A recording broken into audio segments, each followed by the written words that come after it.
ఆయన స్వరాన్ని వినిపించి మీ హృదయ వాంఛలను తీర్చునుగాక.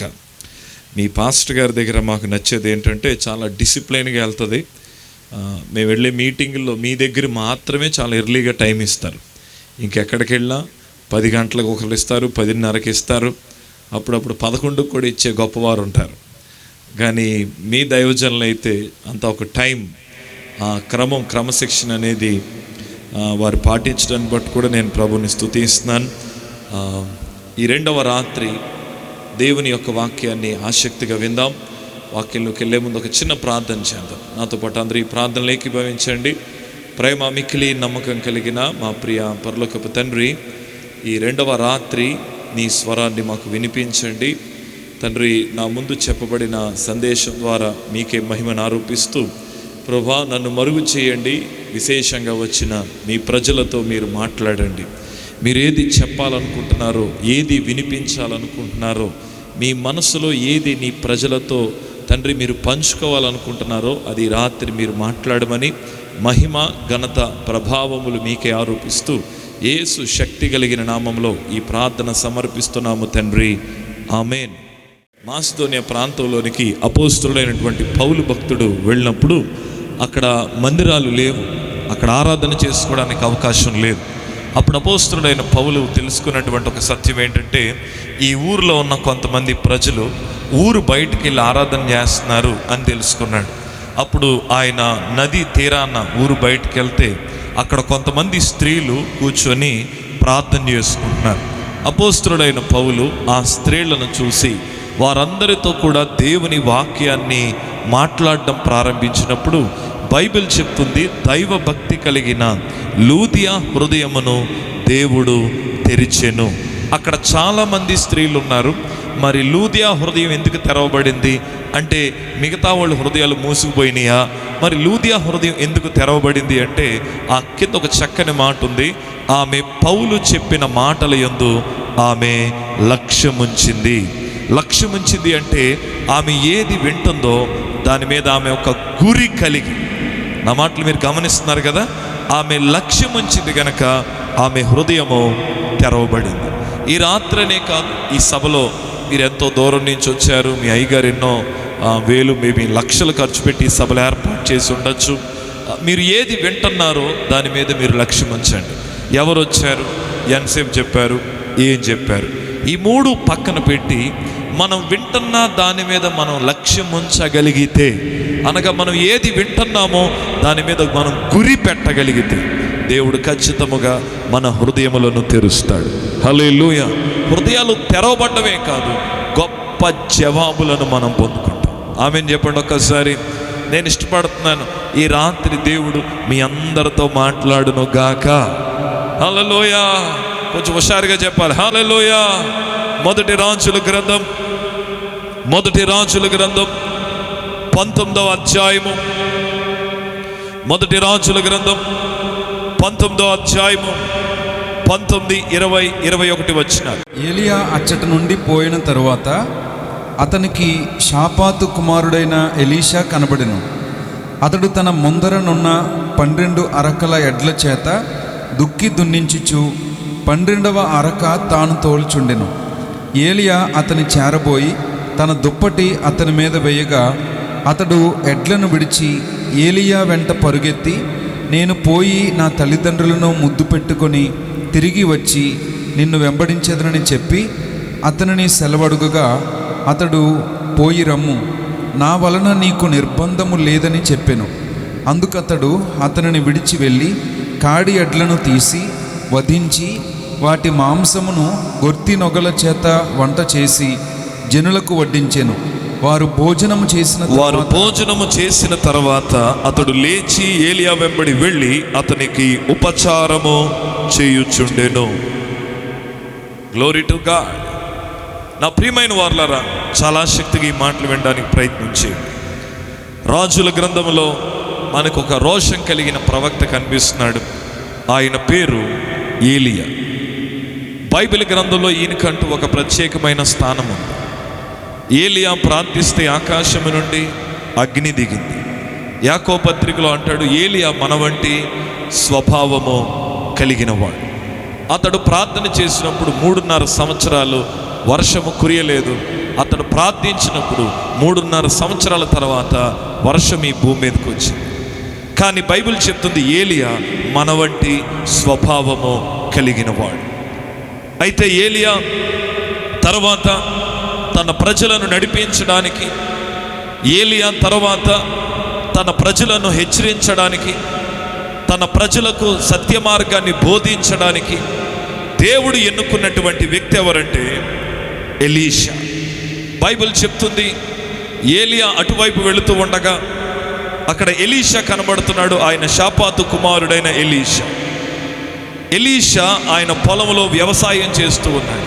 చాలా జాగ్రత్తగా నా మాటలు గమనించి, ఎలీషా వ్యవసాయం చేస్తూ ఆయన పని చేస్తూ ఉండగా ఏలియా అటువైపు వెళ్ళి ఏలియా పైన ఉన్న దుప్పటి తీసి ఎలీషా మీద విడిచిపెట్టాడు.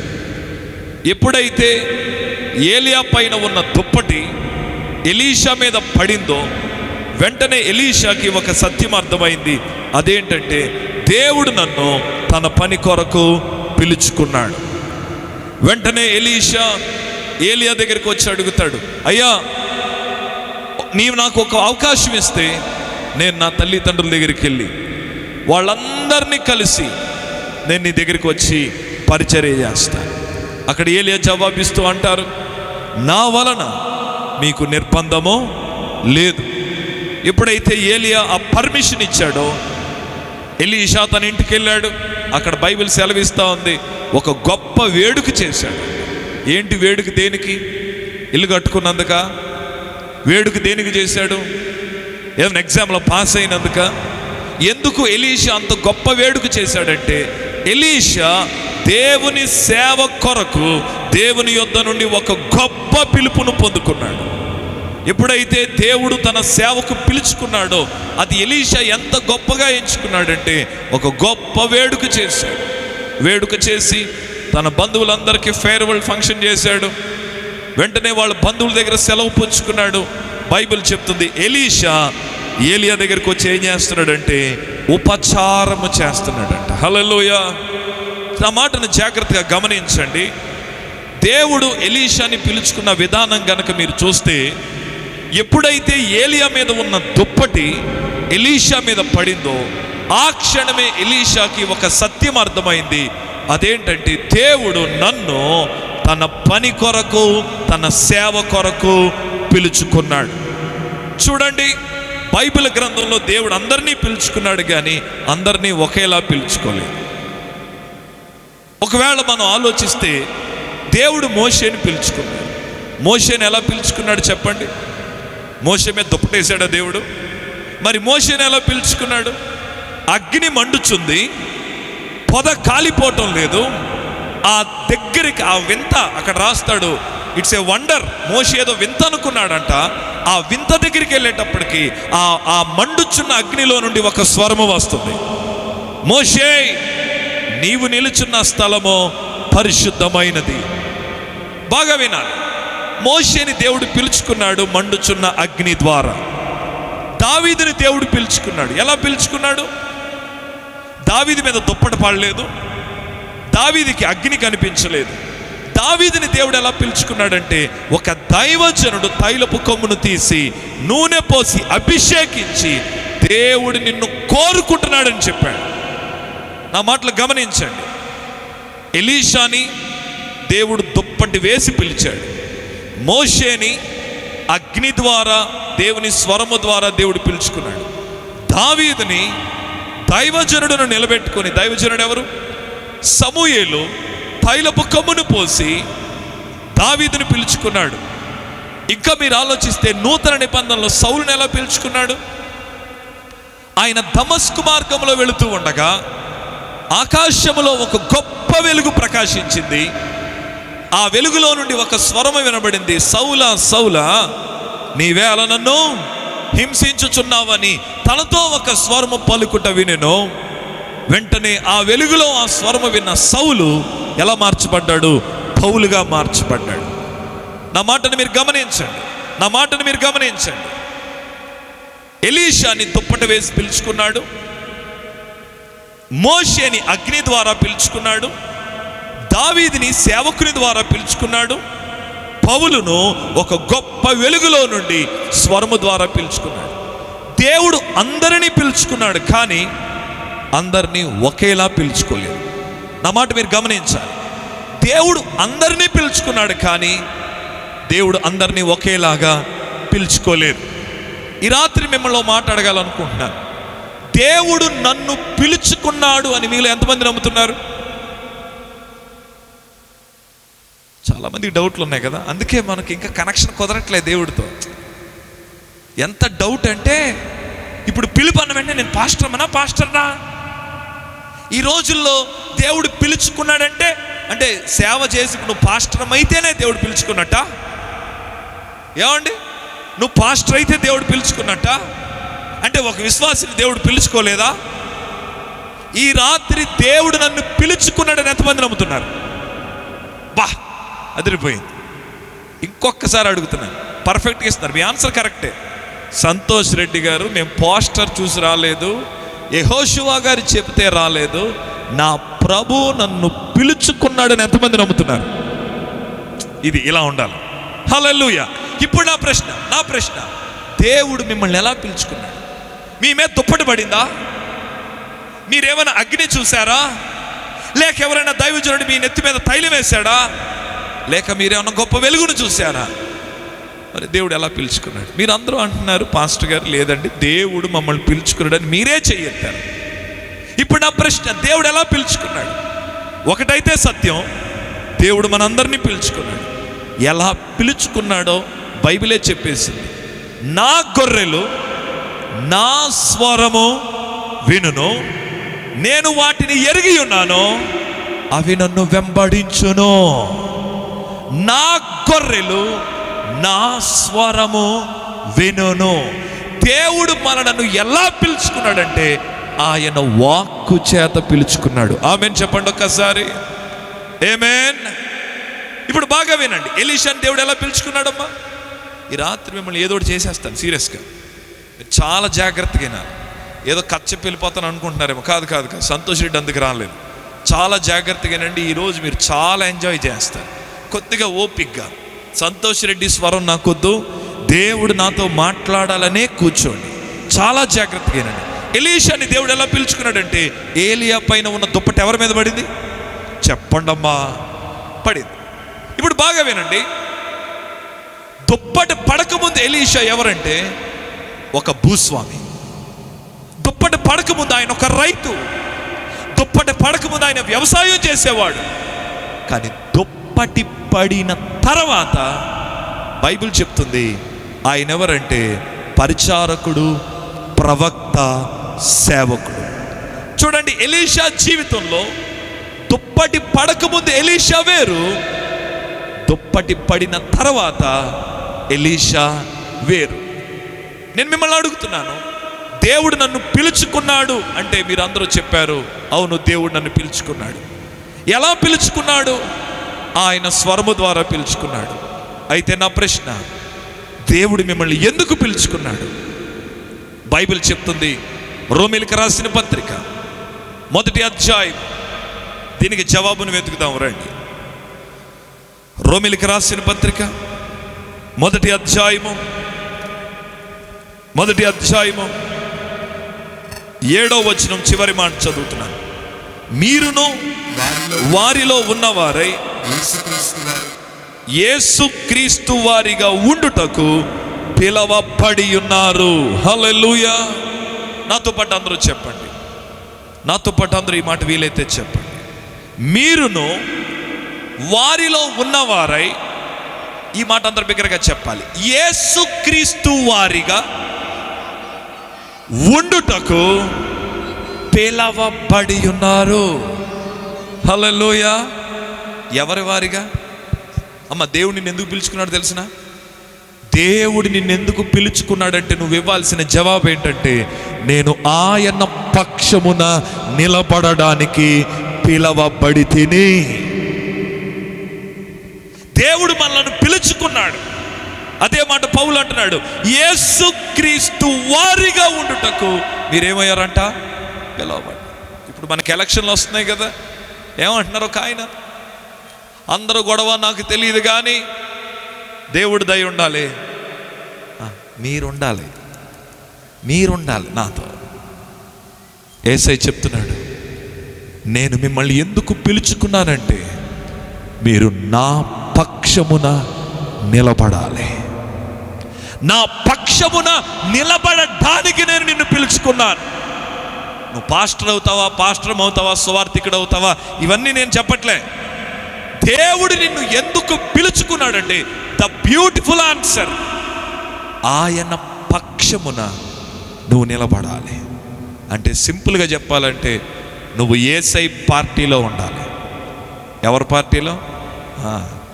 అమ్మా ఇక్కడ చాలా పార్టీలు ఉన్నాయి కానీ మనకి రెండే పార్టీలు, ఒకటి యేసయ్య పార్టీ, రెండోది అయ్యగారు చెప్తున్నారు కరెక్ట్, యేసయ్య పార్టీ, సాతాను పార్టీ. నువ్వు యేసయ్య పార్టీలో కార్యకర్తవా, సాతాను గాడికి కార్యకర్తవా నువ్వే తెలుసుకోవాలి. బైబిల్ చెప్తుంది, నేను నిన్ను పిలుచుకున్నాను ఎందుకంటే నువ్వు ఆయన వారిగా ఉండుటకు నేను నిన్ను పిలుచుకున్నాను. ఇంకెందుకు పిలుచుకున్నాడు తెలిసిన? అసలు పౌలు ఈ మాట ఇంకా బాగా రాశాడు చూడండి. కొరింథీయులకు రాసిన మొదటి పత్రిక, మొదటి అధ్యాయం 9వ వచనం. కొరింథీయులకు రాసిన మొదటి పత్రిక 1వ అధ్యాయం 9వ వచనం నేను చదువుతున్నాను, అందరూ వినండి. మన ప్రభువైన యేసుక్రీస్తు అను తన కుమారుని సహవాసమునకు మిమ్మును పిలిచిన దేవుడు నమ్మదగిన దేవుడు. హల్లెలూయా. నాతో పాటు అందరూ ఈ మాట బిగ్గరగా చెప్తారా? యేసుతో సహవాసము చేయుటకు మిమ్మును పిలిచిన దేవుడు నమ్మదగిన దేవుడు. ఆమేన్.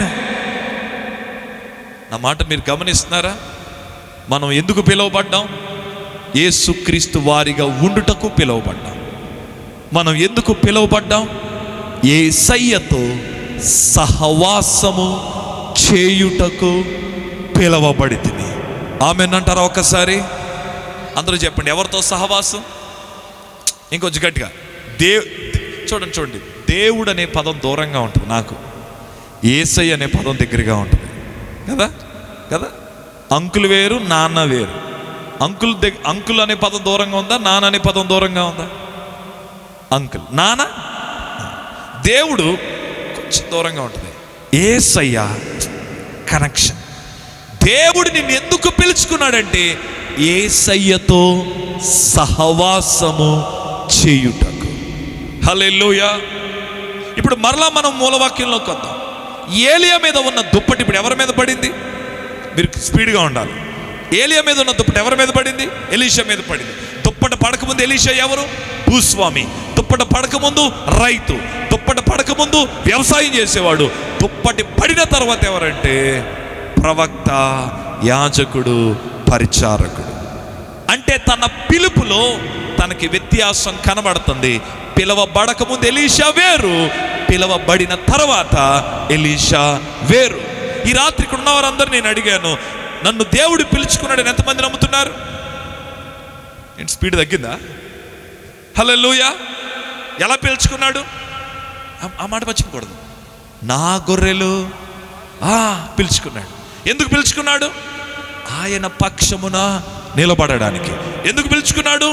ఆయనతో సహవాసము చేయడానికి. ఇప్పుడు నా ప్రశ్న, దేవుడు నన్ను పిలుచుకున్నాడని మీలో ఎంతమంది నమ్ముతున్నారు? మీ పిలుపులో మీరు వ్యత్యాసం చూడగలుగుతున్నారా?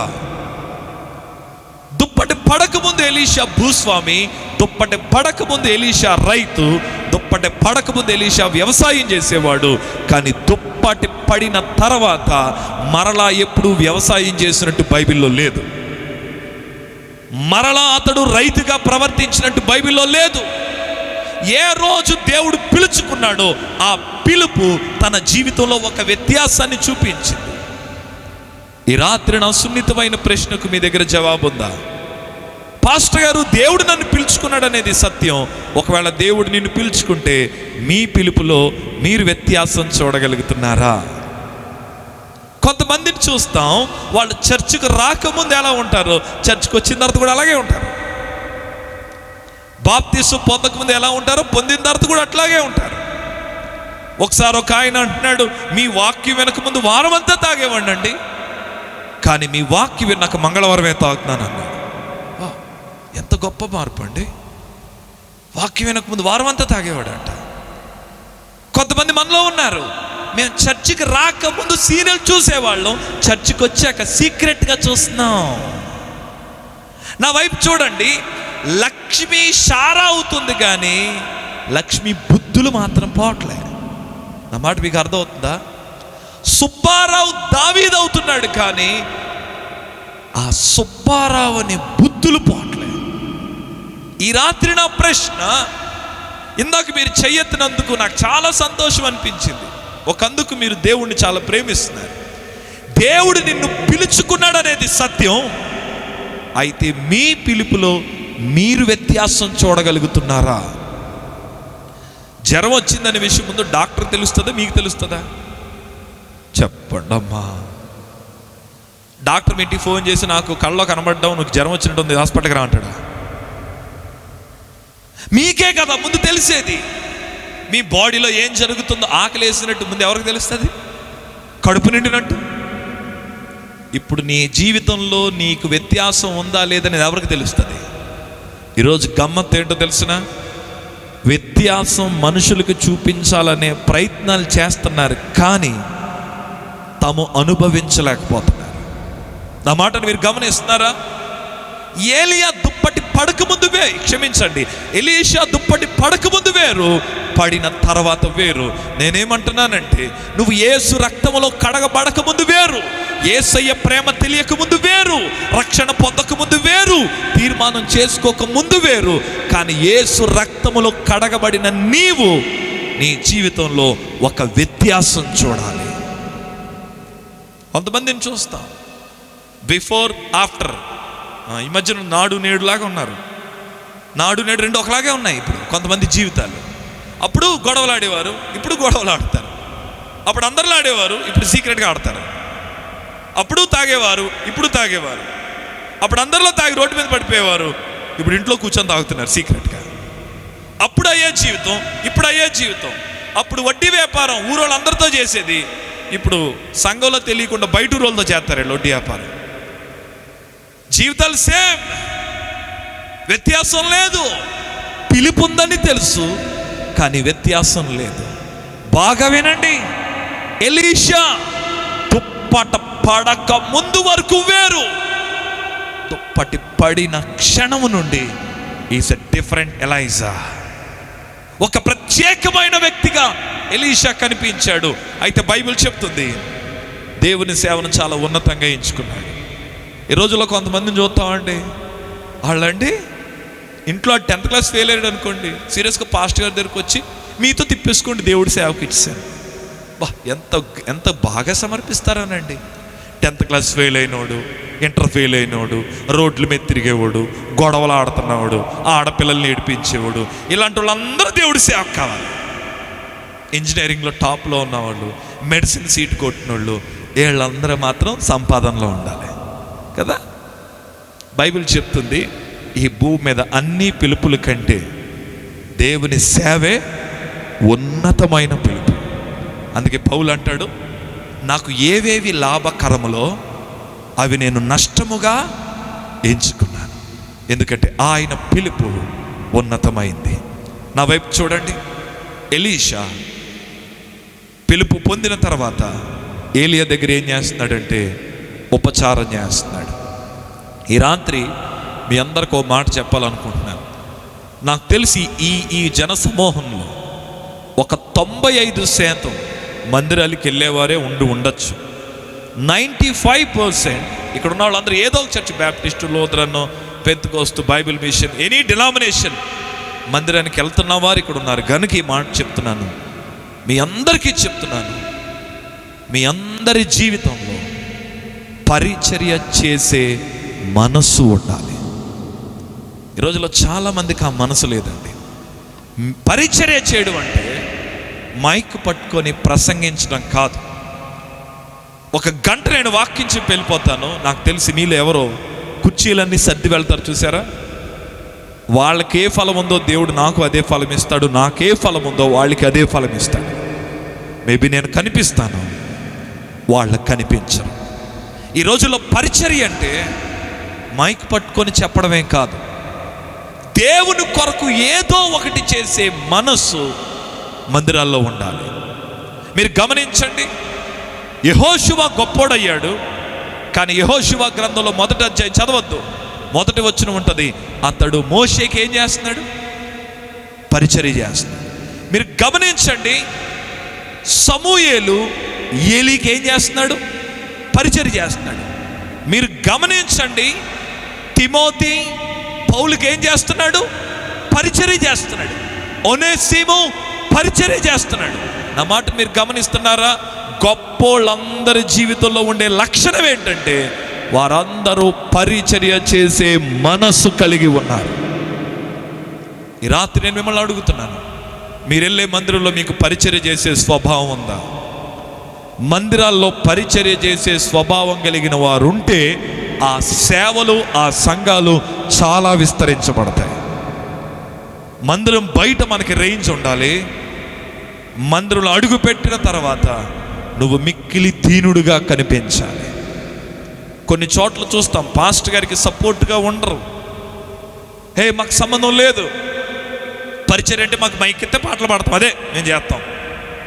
ఇట్లాంటి వాళ్ళు చాలా చోట్ల ఉన్నారు. కానీ ఎలీషా ఏలియాకి ఉపచారం చేస్తున్నాడు.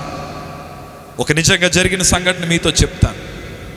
ఒక ప్రాంతంలో ఒక దైవజనుడు అంట ఒక చక్కని సువార్త కుడికి వెళ్ళి ఆ కుడికిలో వాక్యం చెప్తూ అన్నారంట, మీలో ఎవరైనా దేవుని సేవ చేయాలన్న యవనస్తులుంటే ఈ రాత్రి మీ జీవితాన్ని సమర్పించండి అన్నారంట.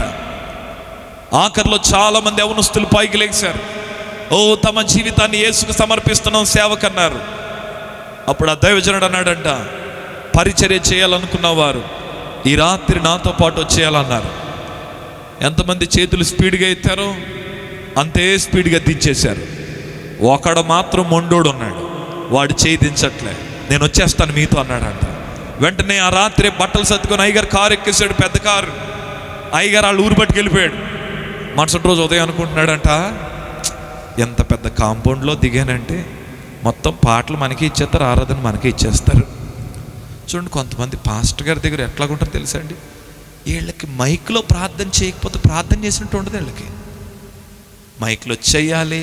వీలైతే అప్పారావు గారు ఉల్లిపాయలు బస్తా ఇచ్చారంటే వా గ్లోరీ గ్లోరీ అనుకుంటాడు. ఇక అందరికి వినిపించాలి, అందరికి కనిపించాలి. అందరూ నోటముడు ఓ నువ్వు లేకపోతే సభలు జరగవు బాబు అంటే చాలు ఎక్కి వెళ్ళిపోతాడు. ఇస్రో దగ్గర విమానం ఇది ర్యాకెట్ వెళ్ళిపోయినట్టు వెళ్ళిపోతాడు పైకి. నా వైపు చూడండి, నన్ను గమనించండి, ఇది ఉపమానం కాదు, నిజంగా జరిగింది. ఇల్లు అడిగాడు అంట, అయ్యగారు వందనాలండి, మరి ప్రార్థన మొదలు పెట్టేయమంటారా? వెంటనే అయ్యగారు అన్నారంట, ఓహో నువ్వే కదా రాత్రి నాతో సేవ చేయడానికి వచ్చా? Right right. మన చర్చ్ కాంపౌండ్లో చాలామంది చెప్పులు వేసుకొస్తున్నారు కానీ లైన్లో పెట్టట్లేదు బాబు, అవన్నీ లైన్లో పెట్టే అన్నాడట. తర్వాత కొంతమంది షూ వేసుకొస్తున్నారు కానీ ఆ షూకి మట్టి కనబడుతుంది నాకు, పాప వాళ్ళు బిజీగా ఉన్నట్టున్నారు, నువ్వు కొంచెం షూ అంతా పాలిష్ చెయ్యమ్మా, నీకు ఖాళీ ఉన్న టైం అంతా బైబిల్ చదువుకో అన్నాడంట. వీడు కొంచెం డిసప్పాయింట్ అయ్యాడు. ఎక్స్పెక్టేషన్స్ ఏమో అక్కడ ఉన్నాయి, వర్క్ ఏమో ఇక్కడ ఉంది. సరే అయ్యగారు చెప్పారు అని రోజు షూ పాలిష్ చేస్తున్నాడు, చెప్పులన్నీ లైన్లో పెడుతున్నాడు, మిగతా టైం అంతా బైబిల్ చదువుతున్నాడు. ఒకరోజు ఈ దైవజనుడు మీ యెహోషువ గారు లాగే ఓ పెద్ద మీటింగ్ పెట్టి చాలామంది దైవజనులను ఆ మీటింగ్ పిలిచారు. అందులో చివరి రోజు రావాల్సిన దైవజనులు ఆరోగ్యం బాగాలేదు, నేను రాలేననేటప్పటికీ ఈ దైవజనుడికి ఇంకేం అర్థం కావట్లేదు. ఎవరు చెప్తారు ఈ రాత్రి వాక్యం అని దిగులు పడుతుంటే పరిశుద్ధాత్మ దేవుడు అంటున్నాడు, నీ ఇంట్లో ఒక వ్యక్తి షూ పాలిష్ చేస్తున్నాడు చూసావా, ఆ యవనస్తుడు ఈ రాత్రి వాక్యం చెప్పాలి. ఈ దైవజనుడు అనుకుంటున్నాడు, వాడేం చెప్పగలడు, చిన్నపిల్లోడు. సరే దేవుడు చెప్పమన్నాడు, బాబు ఈ రాత్రి దేవుడు నిన్ను వాక్యం చెప్పమన్నాడు అంటే వీడు అంటున్నాడు, అయ్యగారు నాకేం వచ్చాయి గారు, నేనేం చెప్పగలను అయ్యారు? లేదు దేవుడు నీకు చెప్పమంటున్నాడు. బైబిల్ చెప్తుంది, సాత్వికులు ధన్యులు, వారు భూలోకాన్ని ఏం చేస్తారు? సాత్వికులు ఊరకనే సాత్వికులు అయిపోరు, ఇలాంటి స్వభావం ఉంటేనే అవుతారు. జాగ్రత్తగానండి. ఆ మీటింగ్లో ఆ దైవజనుడు అన్నాడంటే, ఈరోజు మన మంచికి ఒక యవనస్తుడు వచ్చి వాక్యం చెప్తాడంటే అందరూ నీరసిల్లిపోయారు. ఇంకా ఈడ అది మన గేట్ దగ్గర షూ పాలిష్ చేస్తాడు కుర్రాడు, బాబు మనోడే కదా, చెప్పులు నా చెప్పులు లైన్లో పెడతాడు, మనోడే కదా అనుకుంటున్నారు. మైక్ పట్టుకున్నాడు, అందరికీ వందనాలండి, మీ అందరి ముందు నిలబడే అర్హత నాకైతే లేదండి, నాకు కొంచెం టెన్షన్గానే ఉందండి, మరి దేవుడి వాక్యం చెప్పుకుందామండి అని వెన్ హీ స్టార్ట్ అతడు మొదలుపెట్టిన తర్వాత ఒక 2 నిమిషాల తర్వాత ప్రజల్లో ఏదో తెలియని ఆలోచన ప్రారంభమైంది. ఒక అరగంట తర్వాత పరిశుద్ధాత్మ దేవుడు అక్కడ పనిచేస్తున్నాడు. ఆ యవ్వనస్తుడు వాక్యం చెప్తే ఆఖరిలో అనేకుల హృదయాలు తెరవబడ్డాయి, అనేకులు కన్నీరు కారుస్తున్నారు. ఇదంతా చూసిన పెద్ద దైవజనుడు రాత్రిలో అడుగుతున్నాడు, నువ్వు చిన్నోడు కాదురా, నువ్వు ఎంత బలంగా వాడపడ్డావు, సీక్రెట్ ఏంటని అడిగితే ఆ యవనస్తుడు చేతులు కట్టుకొని చెప్పిన మాట ఏడుస్తూ చెప్తున్నాడంట, అయ్యగారు నేను ఇలా వాడబడతానని నాకు తెలీదు, నేను వాడబడ్డానికి కారణం మీరే, ఎందుకంటే మీరు నన్ను షూ పాలిష్ చేయమన్న ప్రతిరోజు యేసయ్య నా హృదయాన్ని పాలిష్ చేశాడు, నా బ్రతుకును పాలిష్ చేశాడు, నా ఆలోచనలను పాలిష్ చేశాడు, నా అహంకారాన్ని పాలిష్ చేశాడు, నన్ను ఆయనకు ప్రియమైన వాడిగా మార్చుకున్నాడు. ఈ రాత్రి నేను చెప్తున్నాను, మీరు మీ మందిరంలో పరిచర్య చేసేవారుగా ఉన్నారా? పాస్టర్ గారు ఐ యామ్ విత్ యూ అనేవారుగా ఉన్నారా? అన్నా మేము మీతో ఉన్నాం, మేమున్నాం. పాస్టర్ గారు ఏదో ఒకలాగా మేము ఉపయోగపడతాం. బహుశా నీకు పాటలు పాడే టాలెంట్ లేకపోవచ్చు, మేబీ నీకు ఆరాధన చేసే టాలెంట్ లేకపోవచ్చు, కానీ దేవుడు ఏదో ఒకటి నీకు తలాంత్ ఇస్తాడు. పొరపాటును కూడా ఆపే తలాంత్ ఉంటుంది, బయటికి తీసేసుకో. కొంతమంది ఉంటారు, వీళ్ళు చెయ్యకపోగా చేసేవారిని ఆపుతారు, చేసేవారికి సెటార్లు వేస్తారు, ముందుకెళ్ళే వాళ్ళని బాగా వెనకలాగుతారు. వాడు కొంచెం కష్టపడతాడు అనుకో, ఎంతకాలం ఊగుతాడో చూద్దాంలేరా, మనం ఇవన్నీ దాటి రాలేదా, ఒక్క మాటకి వాడు ఇలా ఇది టప్పని పడిపోతాడు మాట. ఇంకా ద మోస్ట్ పవర్ఫుల్ డైలాగ్ అది. అలాంటి నాలుక ఉంటే యేసు నామములో తెగి పడిపోవును గాక. అమ్మ ఈ నాలిక కసమా, అలాంటి నాలిక, అలాంటి నాలిక. కంగారు పడకండి, మనందరికీ పరిచర్య చేసే స్వభావం ఉండాలి. ఈ మాట మర్చిపోకండి. ఇంత గంభీరమైన సభలో దేవుడు ఇది చెప్పిస్తున్నాడంటే ఏదో ఉంది దీని వెనకాల. పరిచర్య చేసే స్వభావం ఉండాలి మనకి. దేవుడు కృపను బట్టి మాకు మంచి సంఘాలు ఇచ్చాడు. మాకు ఆదివారం విశేషమైన ప్రజలు వస్తారు.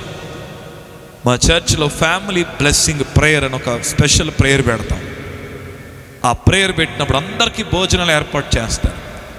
చర్చ్ పిల్లలే వండుతారు, చర్చ్ పిల్లలే ఆ గ్లాసెస్ అన్ని ప్లేట్లన్నీ వాష్ చేస్తారు. ఒక రాత్రి వాక్యం చెప్పాక నాకు అనిపిస్తుంది, మైక్ తీసుకున్నాను, ఈరోజు మీరెవరు కడగవసరం లేదు, డ్యూటీలు లేవు, నేను ఒక ప్రత్యేకమైన టీముని పెట్టుకున్నాను అన్నాను. సంఘస్థులందరూ అనుకుంటున్నారు ఎవరా ఆ టీం అనుకుంటున్నారు. అందరూ ఇంటికి వెళ్ళిపోయారు. వెళ్ళిపోయిన తర్వాత పెద్ద పెద్ద డేక్షల్లో నీళ్ళన్నీ నింపేసుకొని ఒక చక్కని స్టూల్ వేసుకున్నాను.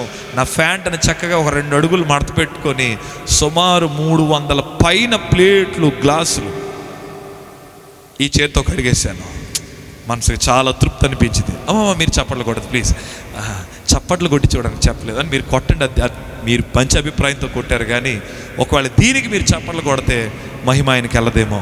కానీ ఒక విషయం చెప్తున్నాను, నేను ఇది ఎందుకు చెప్తున్నానంటే నేను పోస్టింగ్ చేసుకోవడానికి కాదు, నువ్వు అక్కడ నిలబడడానికైనా ఉండాలి, కింద కూర్చోవడానికైనా సిద్ధంగా ఉండాలి. నువ్వు దేనికైనా ప్రభువా నేను సిద్ధంగా ఉన్నాను. ఆ అనుభవాలు ఈ రోజుల్లో చాలా మందిలో లేవు. అఫీషియల్గా వెళ్తారు, కొంతమంది అయితే కుర్చీ కూడా పట్టుకెళ్ళిపోతున్నారు చర్చ్కి, వీళ్ళు కుర్చీ వెళ్ళే పట్టుకెళ్ళిపోతారు. అప్పారావు గారు మనవడు సుబ్బారావు వెనకతను కుర్చీ మీద పేరు ఉంటుందన్నమాట, ఈడే కూర్చుంటాడు అందులో కదా. కాళ్ళు తొక్కితే కోపం వస్తుంది, అది చెయ్యాలంటే కోపం వస్తుంది, చీర నలిగితే కోపం వస్తుంది, మందిరంలో ఆపన ఎందుకు చేయాలి. మేము ప్రతి సంవత్సరం డిజైబుల్ ట్రైనింగ్ సెంటర్ ఏర్పాటు చేస్తాం రాజమండ్రిలో. యవనస్తుల్ని తయారు చేస్తాం శిష్యులుగా. అందులో ఏర్పాటు చేసే ప్రతి సంవత్సరం ఒక సహోదరుడు నా దగ్గరికి వస్తాడు, అన్న మీరు అందరికీ, ఆ అబ్బాయి మా చర్చ్ మెంబరే, అందరికీ డ్యూటీలు వేయండి కానీ నా డ్యూటీ మాత్రం మీరు ఎవ్వరికి వేయకండి అంటాడు. అబ్బాయి డ్యూటీ ఏంటో తెలిసిన, మాకున్న 8 బాత్రూములు, 7 బాత్రూములు, 1 2 3 అంతే 7 బాత్రూములు మొత్తం ఆయనే క్లీన్ చేసేస్తాడు.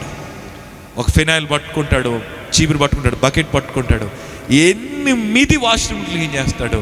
నేనేం చేస్తాను తెలిసిన, అవన్నీ కడిగి వందనాలు చెప్తున్నప్పుడు నేను వెళ్ళి షేక్ హ్యాండ్ ఇస్తాను. కొంతమంది ఆ చేతిని పట్టుకోరు, బాబోయ్ ఇవన్నీ క్లీన్ చేశాడు రా బాబోయ్. ఈరోజు నీ స్టేజు సమాజమే చూడాలి, కానీ దేవుని సన్నిధిలో దేవుడు నీ దీనత్వాన్ని చూడాలి. ఎలీషా ఏలియా దగ్గర పరిచర్య చేస్తున్నాడు. ఏంటి పరిచర్య? నా వైపు చూడండి. అయ్యగారు వెళ్తాం, వెనకత్తి వెళ్తాం, పుట్ట పట్టుకోవడం. అయ్యగారు అరే బాబు దాహం వేస్తుందిరా, అయ్యగారు క్లాసులో నీళ్ళు లాగండి. అరే బాబు నిద్ర వస్తుందిరా, ఈరోజు మీటింగ్ అయిపోయింది, ఇక్కడే పడుకుందాం. అయ్యగారు 2 నిమిషాలు ఉండండి అని మొత్తం చక్కగా పరిపేసాడు, దుప్పటి సర్దాడు. అయ్యగారు పడుకున్నాక వీలైతే కొంచెం కాళ్ళు పాడతాం, ముసలాయనే కదా, కొద్ది కాళ్ళు పాడతాం. ఇది ఎలీషా పరిచర్య. నా వైపు చూడండి. ఒక్కరోజు ఏలియా వచ్చాడు. ఎలైజా, ఓ ఎలైజా, దేవుడు నన్ను తీసుకెళ్ళిపోతున్నాడు. ఇంతకాలం నువ్వు నా దగ్గరుండి పరిచర్య చేస్తావు, నీకు చాలా వందనాలు బాబు. మరి నువ్వు నన్ను వదిలి వెళ్ళిపోతావా? వెంటనే ఎలీషా అంటాడు, నాకు చాలా ఇష్టం అండి ఆ మాటలు. ఏమంటాడు తెలిసిన, నేను సేవకు వచ్చింది మిమ్మల్ని వదిలి వెళ్ళిపోవడానికి కాదు. మీరు ఎక్కడికి వెళ్తే నేను అక్కడికి వస్తాను. నేను మాత్రం మళ్ళా వెళ్ళి వ్యవసాయం చేసి విత్తనాలు వేసే బ్యాచ్ కాదు నేను. కొంతమందిని చూద్దామండి, మా దగ్గరికి చాలామంది వస్తారు ట్రైనింగ్కి. ఒకటి సీరియస్గా వైజాగ్ నుంచి వచ్చాడు. వాళ్ళ నాన్నగారు అన్నారు, మా అబ్బాయి అండి కష్టజీవి అండి సంతోష్ రెడ్డి గారు, మీలాగా సువార్త చేయాలని అన్నాడు. నేను ట్రైనింగ్ పంపించండి అన్నాను. 2nd batch. కొంచెం లావుగా ఉన్నాడు తమ్ముడు, హేళన చేస్తున్నాను అనుకోకండి. వచ్చిన వెంటనే అన్న నేను మా చర్చ్లో అది ప్రే చేస్తాను, ఇది అంతా బాగానే ఉంది పాస్టర్ గారు అబ్బాయి. నేను అన్నాను, మార్నింగ్ 5 గంటలకు లేగాలి బాబు, మరి నిలువు మోకాళ్ళ మీద గంటసేపు ప్రార్థన చేయాలి. మోకాళ్ళు దించితే మాత్రం మోకాళ్ళ మీద కొట్టేస్తాను నేను, మోకాళ్ళ మీదే ఉండి ప్రార్థన చేయాలంటే మొదటి 2 రోజులు మోకాళ్ళు వేసాడు. 3వ రోజు ఉదయం మోకాళ్ళు వేయలేదు, ఎందుకంటే వాళ్ళ నాన్నగారు వచ్చారు.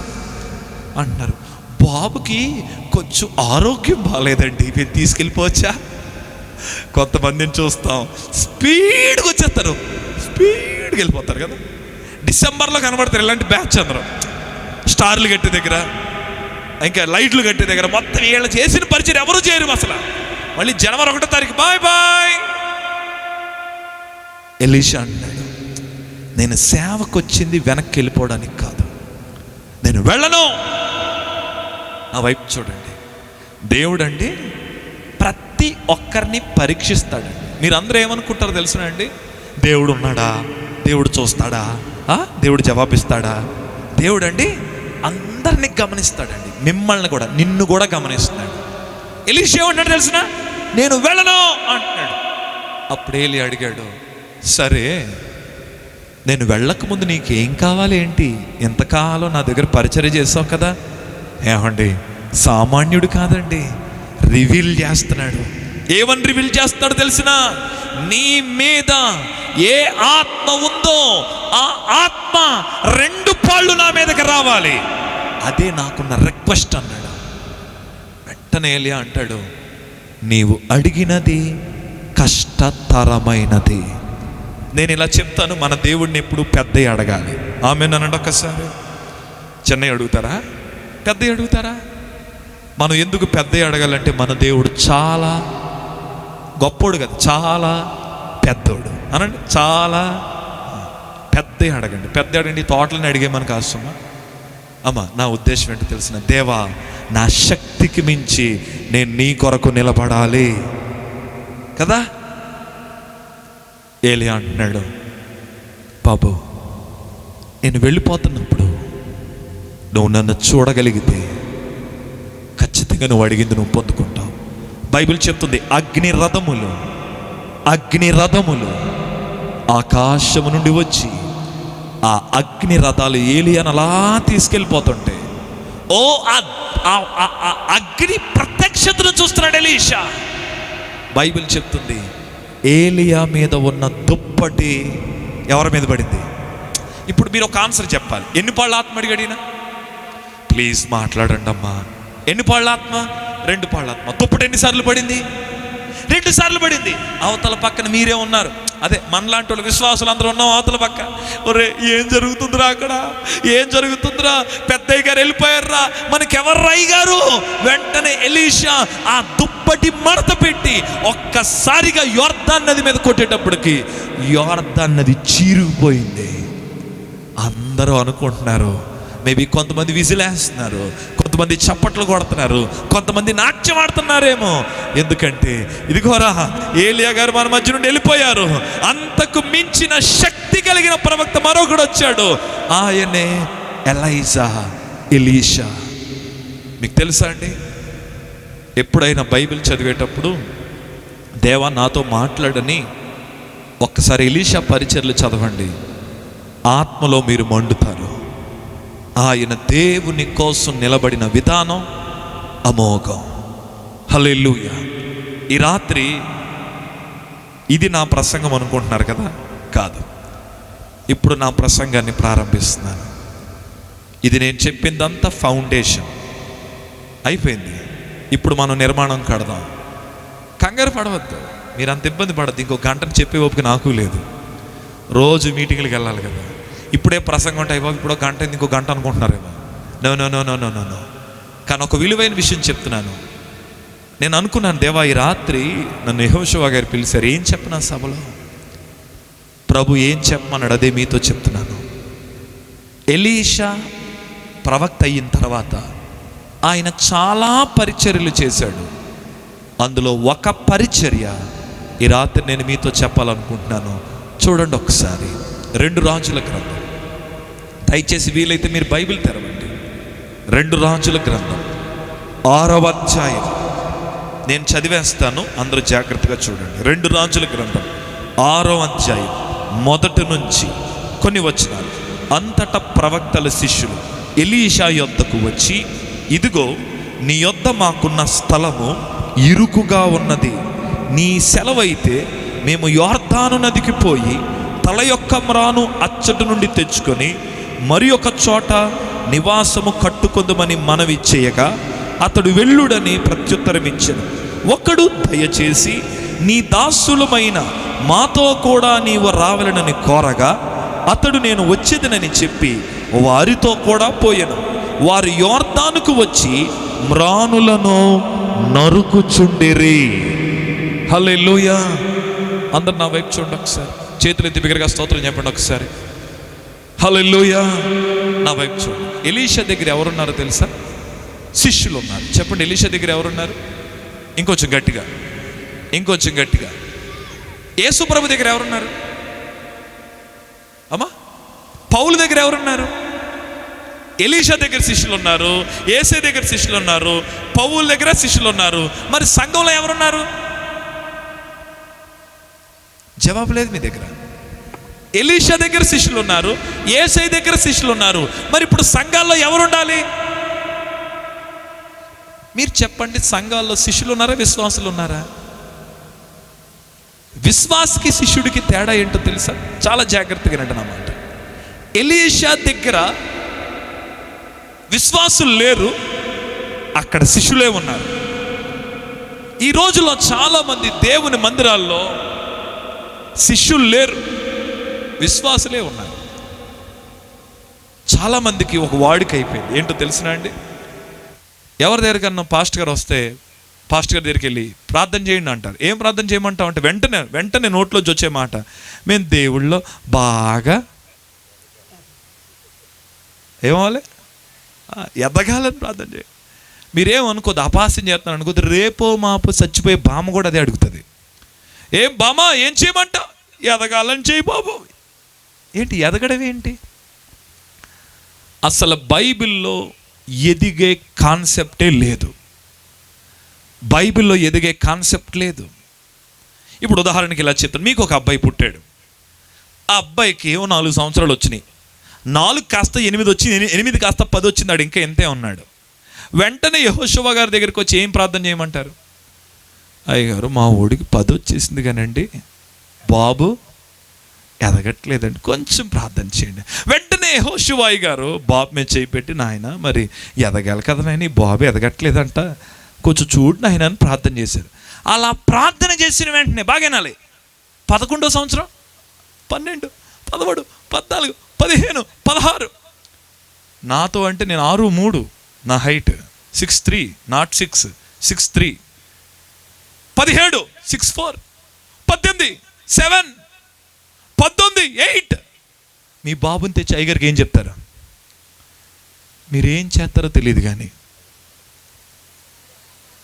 తెలుసు మీరేం చేస్తారో తెలియదు కానీ, మా వాడు ఎదగడం ఏమ్మా ఇంకెదిగితే బాగుంటుందేమో. 20కి 10, 21 12 అడుగులు. ఇంకా కొబ్బరికాయలను డైరెక్ట్ మీ వాడు తీసేస్తాడు. అప్పుడు నువ్వు అంటావు, వద్దు మా వాడు ఆగాలండి, వీడు ఇంకెంతకాలం ఎదుగుతాడండి, 18 వరకు చాలా అయ్యారు. బాగా వినాలి, బాగా వినాలి. 18 తర్వాత ప్రేయర్ ఎలా మారిపోద్ది తెలుసా? యెహోషువ గారు, మా వాడు కొడుకు పుట్టాడు కదండి, మీరు ప్రార్థన చేశారు, మరి 10లో 18కి వచ్చాడు, 6 అడుగులు వేయబడానికి చాలండి. మా వాడు ఇప్పుడు మరి కొద్దిగా మంచి ఉద్యోగం రావాలండి, బాగా చదువుకోవాలని చేయండి. 22కి వచ్చాక ప్రార్థన ఏంటో తెలుసా? చదువు అయిపోయిందండి అయ్యగారు, కొద్దిగా ఉద్యోగం రావాలని ప్రార్థన చేయండి. ఉద్యోగం వచ్చాక 25లో ప్రార్థన ఏంటో తెలుసా? మా ఓడికండి కొద్దిగా మంచి సంబంధం రావాలని చెయ్యండి. పెళ్ళైన తర్వాత ఏం చెప్తావో తెలిసినా? మరి కోడలు నీళ్ళు వేసుకోవాలని చెయ్యండి. ఆ తర్వాత ఏం చెప్తావో తెలిసినా? మరి కొద్దిగా మనవాడు పుడితే మాకు వారసత్వం ఏమంటారు అది? వంశం నిలబడుతుందండి, మనవడు పుట్టేలా చేయండి. నీ కొడుకు దగ్గర నువ్వేం కోరుతున్నావు నేను చెప్పనా? ఒక టైం వరకు ఎదగాలి, ఆ తర్వాత వాడు ఎదగడం ఆగిపోవాలి, వాడి జీవితం ఫలభరితంగా మారిపోవాలి. బాగా వినండి, దేవుని పాదాల దగ్గర ఉన్నవారు ఎదగడం దేవుని చిత్తం కాదు, దేవుని పాదాల దగ్గర ఉన్నవారు ఫలించడం దేవుని చిత్తం. అందుకే బైబిల్ చెప్తుంది, ద్రాక్షావల్లిని నేను, తీగలు మీరు, నన్ను అంటి పెట్టుకున్నవాడు ఎదుగుతాడా ఫలిస్తాడా? చెప్పాలి. దుష్టులాలు చెప్పినాడు కదా, అబద్ధాలు కూర్చుంటగా నివసించము అన్నమాట. అతడు నీటి కాలువన యోరన నాటబడినదై ఆకు వాడక తన కాలమందు ఫలమా ఎదగడమా? ఫలమిచ్చే చెట్టు వలె ఉండును. చాలా జాగ్రత్తగా వినండి, దేవుని మందిరాల్లో ఉండాల్సింది విశ్వాసులు కాదు, దేవుని మందిరములో శిష్యులే ఉండాలి. అదే దేవుని ఉద్దేశం. ఈ రోజుల్లో చాలామంది విశ్వాసులుగానే మిగిలిపోతున్నారు. ఒకవేళ ఈ రాత్రి నువ్వు ఎలా వచ్చావో నాకు తెలియదు, కానీ ఈ రాత్రి ప్రభు నీతో చెప్తున్నాడు, నీ ఒక శిష్యుడుగా మారాలి. ఎలీషా దగ్గర విశ్వాసులు లేరు, ఎలీషా దగ్గర శిష్యులే ఉన్నారు. యేసై దగ్గర విశ్వాసులు లేరు, యేసై దగ్గర శిష్యులే ఉన్నారు. అందుకే యేసై చెప్పాడు, అంతటా అందరినీ మీరు శిష్యులుగా చేయుడి. ఒక శిష్యుడు ఏం చేస్తాడు? బాగా వినాలి. ఎలీషా దగ్గర అంటున్నారు, అయ్యా మాకు స్థలము ఇరుకుగా ఉంది, నువ్వు పర్మిషన్ ఇస్తే మేము దూరముగా వెళ్ళి మేము మ్రానులను నరుకుతాం. నరకడమే కాదు, నరికిన మ్రానులతో ఒక నివాసము ఏర్పాటు చేస్తాం.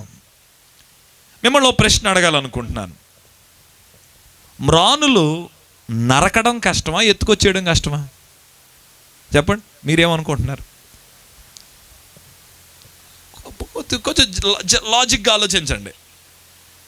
ఒక గొడ్డలు పట్టుకొని టక టక టక టక టక టక టక టక మొత్తం ఎన్నో గంటలు కష్టపడి, మొదలు పూట కష్టపడి నరికి చక్కగా మళ్ళీ గొడ్డలకు పదును పెట్టుకోవడం. నరకడం అంటే ఎంత ఈజీయా? మళ్ళీ గొడ్డలకు ఏం పెట్టాలి? పదును పెట్టాలి, మళ్ళీ టక టక టక టక టక కొట్టాలి. నరికి అలా పెట్టిన తర్వాత సైలెంట్గా కూడా ఎత్తుకెళ్ళిపోయాడు అనుకోండి. అసలు మీరు చెప్పండి, ఏది కష్టం అంటారు మీ ఉద్దేశంలో? ఈ దగ్గర 2 మల్టిపుల్ ఆన్సర్స్ ఉన్నాయి, కానీ నేను ఈ స్టేజ్ మీద నుంచి ఒక ఆన్సర్ ఇస్తాను. మ్రానులు నరకడం చాలా కష్టం, ఎందుకంటే నరకాలి, మరో పక్కన గొడ్డలకి పదును కూడా పెట్టుకోవాలి. కానీ నరికేసింది ఎత్తుకురావడం చాలా ఈజీ. ఎలీషా దగ్గర ఎవరున్నారు తెలుసా? మ్రానులు ఎత్తుకొచ్చేవారు కాదంట, వారు మ్రానులను నరుకుతారంట. బాగా వినండి, ఒక శిష్యుడు క్రీస్తు కొరకు మ్రానులను నరుకుతాడు, ఎత్తుకొని రాడు. ఈ రోజుల్లో చాలామంది మానులు నరకట్లేదండి, ఎత్తుకొచ్చేస్తున్నారు కదా.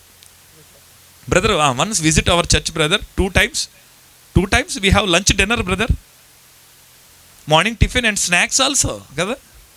ఒకసారి మా గుడికి రండి, మీకు భోజనాలు పెట్టేస్తాం మేము. మా చర్చిలో సాంబార్ ఎంత బాగుంటుందో తెలుసా? మా అయ్యగారు మొత్తం టైల్స్ వేయించారు, ఏసీ చర్చ్ మాది కదా. ఇంకా మీరు చాలా మంచోళ్ళు, మీ ఊరికి స్క్రీన్లు రాలే, మాకు అటువైపు చాలా వచ్చేసినాయి. మేము భవిష్యత్తులో ఎక్కడికి వస్తాయేమో నాకు తెలియదు. ఈ రోజులో చాలామంది మ్రానులు నరకడం మర్చిపోయారు, ఇంకా డైరెక్ట్గా ఎత్తుకొచ్చేయడమే. అక్కడ ఉన్నాయనుకో పట్టుకొచ్చేయడమే. మళ్ళీ వీళ్ళు కూడా ఎలా తెరారో తెలుసా? మిమ్మల్ని తిడతానని అనుకోకండి. ఈ శారా సువార్త ఎవరికి చెప్తుందంటే ఎస్తేరుకి చెప్తుంది. ఎస్తేరుకి తెలీదా? నువ్వు మళ్ళీ చెప్పాలా? మళ్ళీ ఎస్తేరుకి ఏం చెప్తుంది తెలిసిన? మీ పాస్టర్ గారు ఏమో తెలియదు కానీ శారా, మా అయ్యగారు మాత్రం అబ్బో చాలా మంచి. నువ్వు రా శారా, ఒకసారి రా, నువ్వు రా మా గుడికి రా ఒకసారి. అమ్మా యెహోవా సాక్షులు ఇంకా చాలామంది ఉన్నారు. ఒక పేరు డైరెక్ట్గా చెప్తాను, హట్ అవుతారని మిగతా పేర్లు చెప్పట్లే. వీళ్ళ మ్రానులు నరకరో, ఎత్తుకొచ్చేస్తున్నారు. ఎండబడి తిరగరు, కరపత్రం పంచిపెట్టరు, దెబ్బలు తినరు, చెంప దెబ్బలు తినరు, ఉమ్మలు వేయించుకోరు. ఒక సేవకుడు కష్టపడి ఒక 30 మందిని క్రీస్తు కొరకు సంపాదిస్తే ఒళ్ళు మండిపోతుంది నాకు ఈ మాట చెప్పడానికి. వాళ్ళ మీద పడి వాళ్ళని పట్టుకెళ్తున్నారు. వీళ్ళ గేలం నదిలో ఇయట్లే, ఎక్వేరియంలో వేస్తున్నారు. ఆల్రెడీ బలిసిన చేపలను పడుతున్నారు, నదుల్లోకి వెళ్తలే.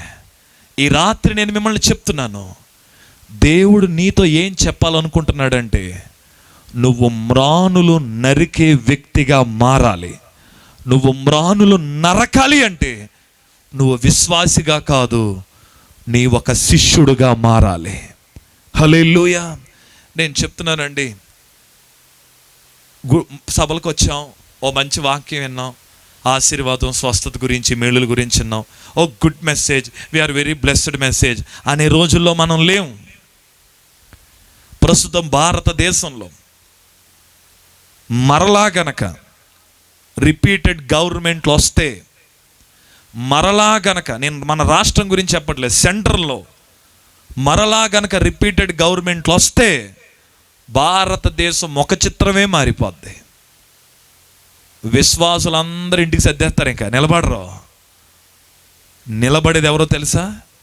శిష్యుడు మాత్రమే నిలబడతాడు.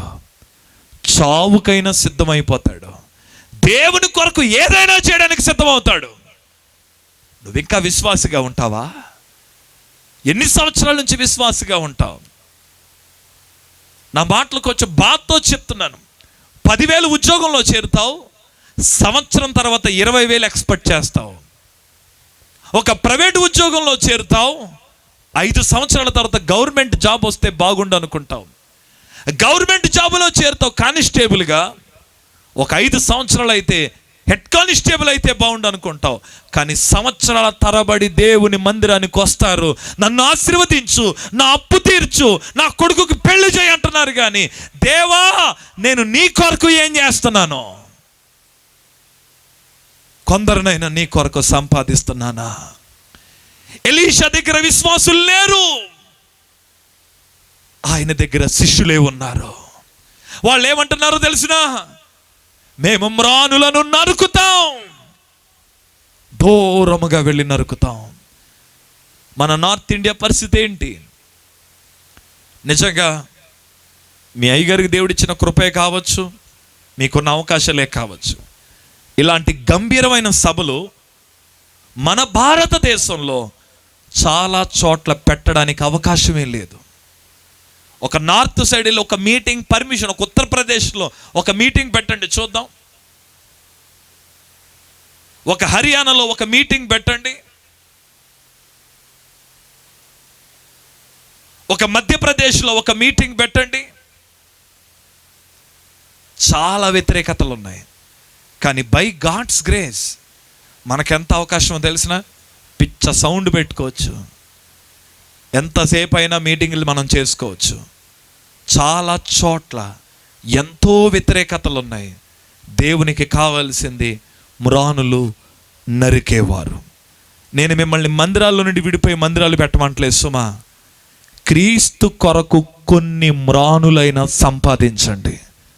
కనీసం నా ప్రశ్న, నీ భర్త అనే మ్రానునైనా నువ్వు యేసు కొరకు సంపాదించు. నీ కుమారుడనే మ్రానును నువ్వు యేసయ్య కొరకు సంపాదించు. నీ భార్య అనే మ్రానును నువ్వు యేసయ్య కొరకు సంపాదించు.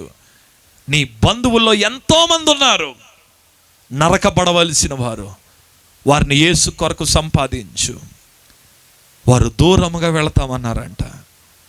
ఏమండి, మూడు బాగాలేకపోతే ఊర్లు పోయే వాళ్ళు ఉన్నారండి. డబ్బులు ఎక్కువైతే దుబాయ్ దేశం వెళ్ళి, గోవాలు వెళ్ళి, థాయిలాండ్ వెళ్ళి ఎంజాయ్ చేసే వాళ్ళు ఉన్నారండి.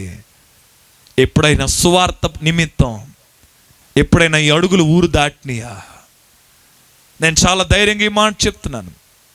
సంతోష్ రెడ్డి నిరీక్షణ టీవీలో ఏదో వాక్యం చెప్పడమో, లేదా సభల్లో వాక్యం చెప్పడమో ఇది నా పరిచర్య అనుకుంటున్నారేమో. కాదు కాదు కాదు కాదు కాదు నా పరిచర్య ఇప్పటికీ మరుగై ఉన్న ఒక పరిచర్య ఉంది. అదేంటో తెలిసిన, ప్రాణాలు తెగించి అతి భయంకరమైన మారుమూల ప్రాంతాల్లోనికి మేము వెళతాం. రీసెంట్గా కొంతకాలం క్రితం ఆ యాక్సిడెంట్ నుంచి నేను ఇంకా బయట అడుగు పెట్టలేదు. ఓ భయంకరమైన యాక్సిడెంట్ జరిగింది. ఒక ట్రైబల్ ప్లేస్కి వెళ్ళాం సువార్తకి. ఆ ప్రాంతం ఎలాంటిదో తెలుసా? కార్లు వెళ్ళవు, నడుచుకొని వెళ్ళలేం, కొండ రాళ్ళ మీద నుంచి వెళ్ళాలి. అంత దూరం వెళ్ళలేక మోటార్ సైకిల్ మీద జాగ్రత్తగా కొండెక్కి అక్కడికి వెళ్తే వాళ్ళు, అక్కడ స్త్రీలు ఎలా ఉన్నారంటే వాళ్ళకి బ్లౌజులు కూడా లేవు, ఆ విధంగా ఉన్నారు వాళ్ళు. చిన్నపిల్లలు సారా తాగుతున్నారు, లైంగిక దుర్నీతి. అలాంటి వాళ్ళ దగ్గరికి వెళ్ళి యేసు ప్రభు అంటే వాళ్ళు ఎంత కొత్తగా చూస్తున్నారు. యేసా, ఎవరా యేసు అన్నట్టు చూస్తున్నారు వాళ్ళు. వాళ్ళకి సువార్త ప్రకటించి బొమ్మలేసి, నేను ఒక పాట నేర్పిస్తాను ఎక్కడికి వెళ్ళినా, వాళ్ళకు ఒక పాట నేర్పించి కార్టూన్ బొమ్మల్లా చేసి సిలువ అనే బొమ్మ చేసి, ఈ సిలువ ఎవరో తెలుసా, ఒక గిఫ్ట్ చూపించి ఈ గిఫ్ట్ ఏంటో తెలుసా, ఈ బొమ్మలన్నీ వేసి అక్కడికి మాకు డబ్బులు ఎవరండి? ఆ మీటింగ్ అక్కడికి వెళ్తే ఎవరు మాకు డబ్బులు ఎవరు? కొండ మీదకి వెళ్ళండి అని ఎవరు ఇవ్వరండి. మా సొంత ఖర్చులతో వెళ్ళాలి. ఆ కొండ దిగుతూ అనుకుంటున్నాను, యేసయ్య నీకు వందనాలు. ఇది ఒకసారి కాదు, 12 సంవత్సరాల నుంచి వెళుతున్న పరిచర్య ఇది. ఆ కొండ దిగుతుంటే ఆ రాళ్ళకి నా బైక్ బ్రేక్ సడన్గా రాళ్ళకి తగిలి తగిలి తగిలి విరిగిపోయింది. నా వైపు చూడండి, కొండ ఇలా లేదు, ఇలా ఉంది కొండ. ఇలా ఉన్న కొండ మీద నుండి నెమ్మదిగా దిగుతుంటే ఒక్కసారిగా బ్రేక్ ఇరిగిపోయేటప్పటికి బండి ఫ్రీ అయిపోయింది. ఆ కొండ రాళ్ల మీద నుండి దొల్లుకొని పడిపోయాం. నా కుడి కాళ్ళు పైనుండి కింద వరకు చీరేసింది. నేను చచ్చిపోయానేమో అనుకున్నాను వాస్తవానికి. ఎందుకంటే ఆ పడిన దెబ్బలకి నాకేం తెలియలేదు అసలు. ఒక నిమిషం ఏం జరిగిందో నాకు అర్థం కాలేదు. మమ్మల్ని లేపడానికి కూడా ఎవరూ లేరు. ఆ రక్తపు మడుగులోనే నేను లెగిసి ఒకటే అన్నాను దేవుడితో, ఇప్పటికీ ఆ మాట మర్చిపోలేదు, నన్ను బ్రతికుంచినందుకు నీకు స్తోత్రాలు, మరలా నేను ఈ ప్రాంతానికి రావాలి ప్రభువా. ఈరోజు దేవుడు కృపను బట్టి ఆ ప్రాంతంలో ఒక యవ్వనస్తుడు సంఘాన్ని కట్టాడు. ఆ కొండ మీద ఒక యవ్వనస్తుడు సువార్త ప్రకటించి ఒక మందిరాన్ని కట్టాడు. నేనేమంటాను తెలిసిన, నా వైపు చూడండి, మేము దూరముగా వెళ్ళి పరిచర్య చేస్తుంటే దేవుడు ఫలము మా మందిరములో ఇస్తున్నాడు. ఈరోజు సంఘం 4 గోడల మధ్య నుండి పోతుంది. మీరు స్వస్థతల కొరకు వచ్చారేమో నాకు తెలియదు, మీరు ఆశీర్వాదాల కొరకు వినడానికి వచ్చారేమో నాకు తెలియదు, కానీ రాత్రి దేవుడు నీతో ఏం చెప్తున్నాడంటే, నీవు శిష్యుడిగా మారాలి, నీవు మ్రానులను నరకాలి. నీ చుట్టూ చాలా మ్రానులు ఉన్నాయి. కనీసం నేను నిన్ను ఎక్కడికో వెళ్ళిపోమంటలేదమ్మా.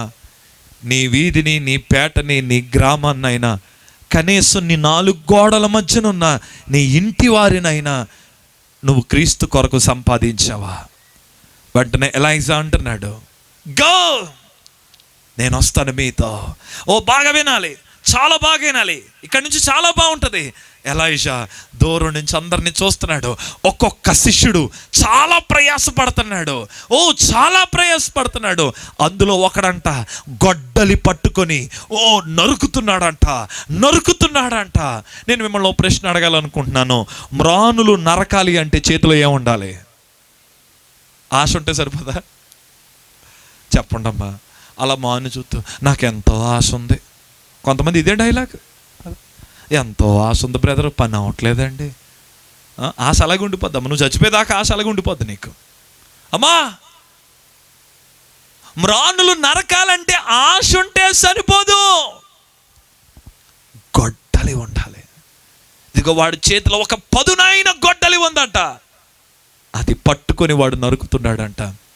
ఈ రాత్రి మీలో ఎవరైనా ఈ వాక్యం విన్న తర్వాత నేను క్రీస్తు కొరకు కొన్ని మ్రానులు సంపాదించాలి, ఇది ప్రభు రాకడ దినాలు, సంఘం పైన విపరీతమైన వ్యతిరేకత ఎదురవుతున్న దినాలు, సంఘము రోషంగా నిలబడవలసిన దినాలు, నేను ఇంకెంతకాలం విశ్వాసిగా కూర్చుంటాను? నేను క్రీస్తు కొరకు కొన్ని మ్రానులు సంపాదించి దేవుని వైపుకి నేను నడిపించాలని ఆశ మీకుంటే మీ చేతిలో గొడ్డలి ఉండాలి. ఆశ ఉంటే సరిపోదు. ఏంటో తెలుసా గొడ్డలి? చాలా జాగ్రత్తగానండి. ఈ గొడ్లకి మేబీ ఒక టైంను బట్టి ఒక 2-3 పేర్లు పెడతాను. మొదటిగా ఈ గొడ్డలి పేరు వాక్యము. మ్రానులు నరకాలి అంటే నీ చేతిలో ఏ గొడ్డలు ఉండాలో తెలుసా? వాక్యం అనే గొడ్డలి ఉండాలి. వాక్యం లేకుండా నువ్వు ఎవరిని క్రీస్తు కొరకు సంపాదించలేవు. ఈ రాత్రి ఎంతమంది బైబిల్ తీసుకొచ్చారు మీతో పాటు? ఒకసారి చూపిస్తారా? చాలా మంచోళ్ళండి. మీ బైబిల్ ఇలా ఓపెన్ ఒకసారి, ఇలా అనండి ఓపెన్. వాక్యం అనే గొడ్డలి ఇది, ఓకేనా? ఇప్పుడు నా వైపు చూడండి.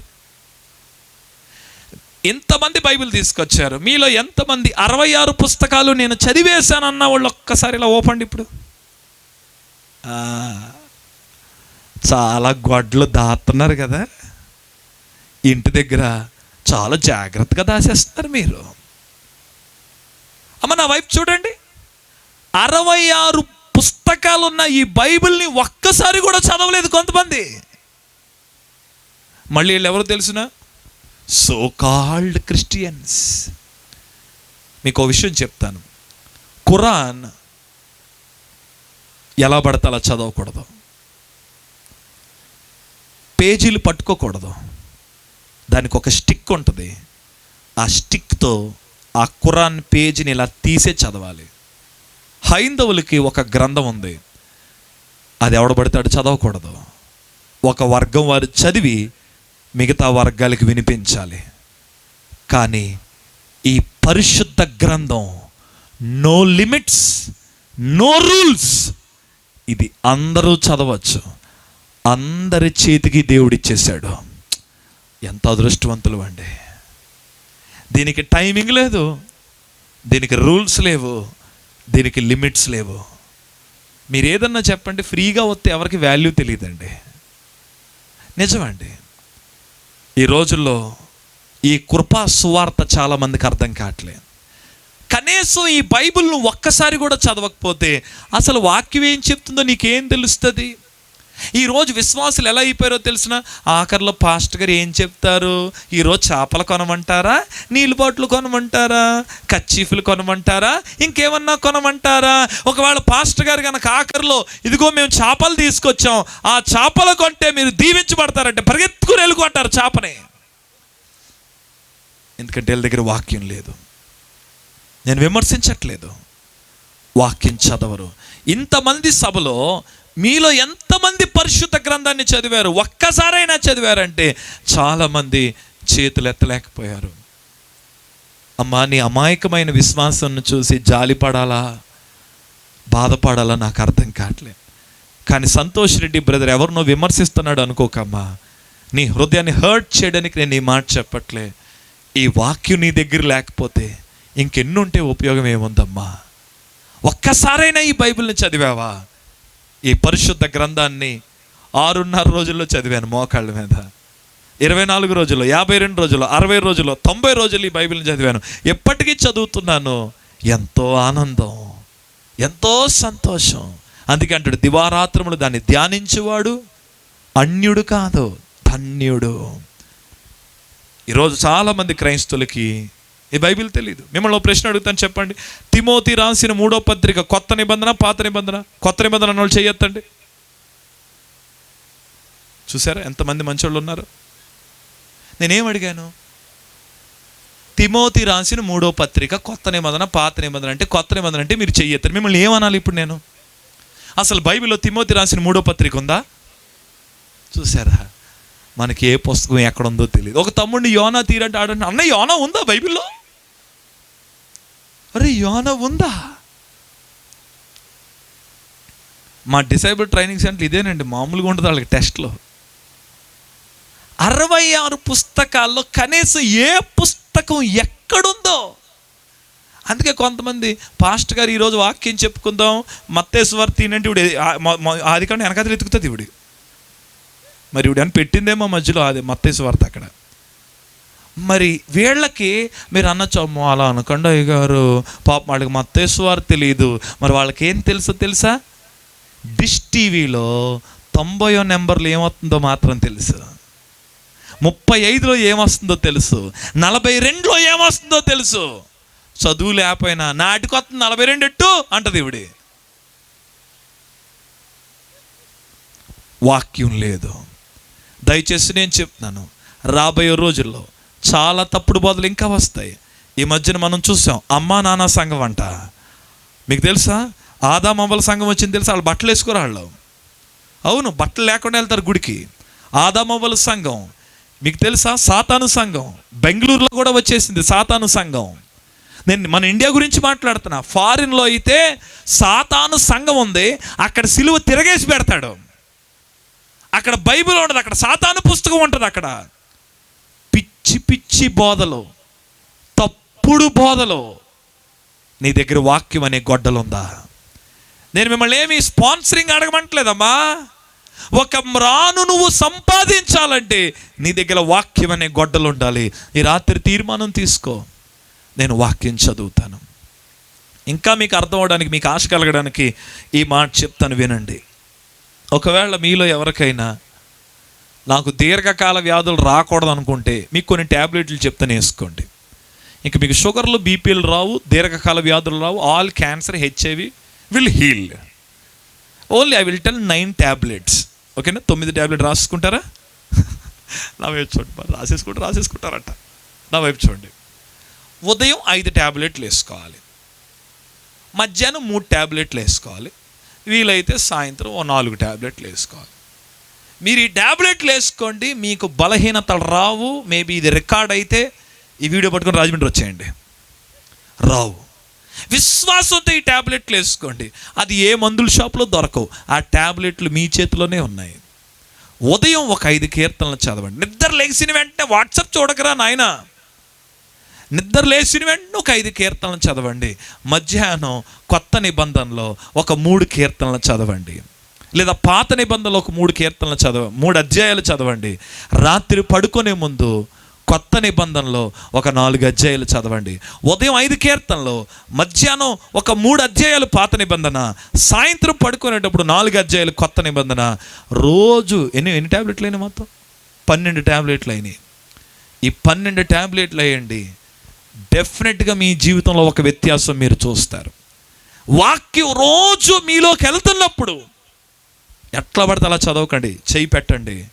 దేవా, సంతోష్ రెడ్డి అన్న చెప్పాడు, నేను ఏది చదువుతున్నానో అది నాకు అర్థమయ్యే కృప నాకు దయచేయి. పరిశుద్ధాత్మ దేవా, నీవు నాకు కృప చూపని అడగండి. మీరు చదువుతున్నది ఖచ్చితంగా మీకు అర్థమవుతుంది. వాక్యం అనే గొడ్డలి ఉండాలి. నీ భర్తను సంపాదించాలంటే నీ దగ్గర వాక్యం ఉండాలి.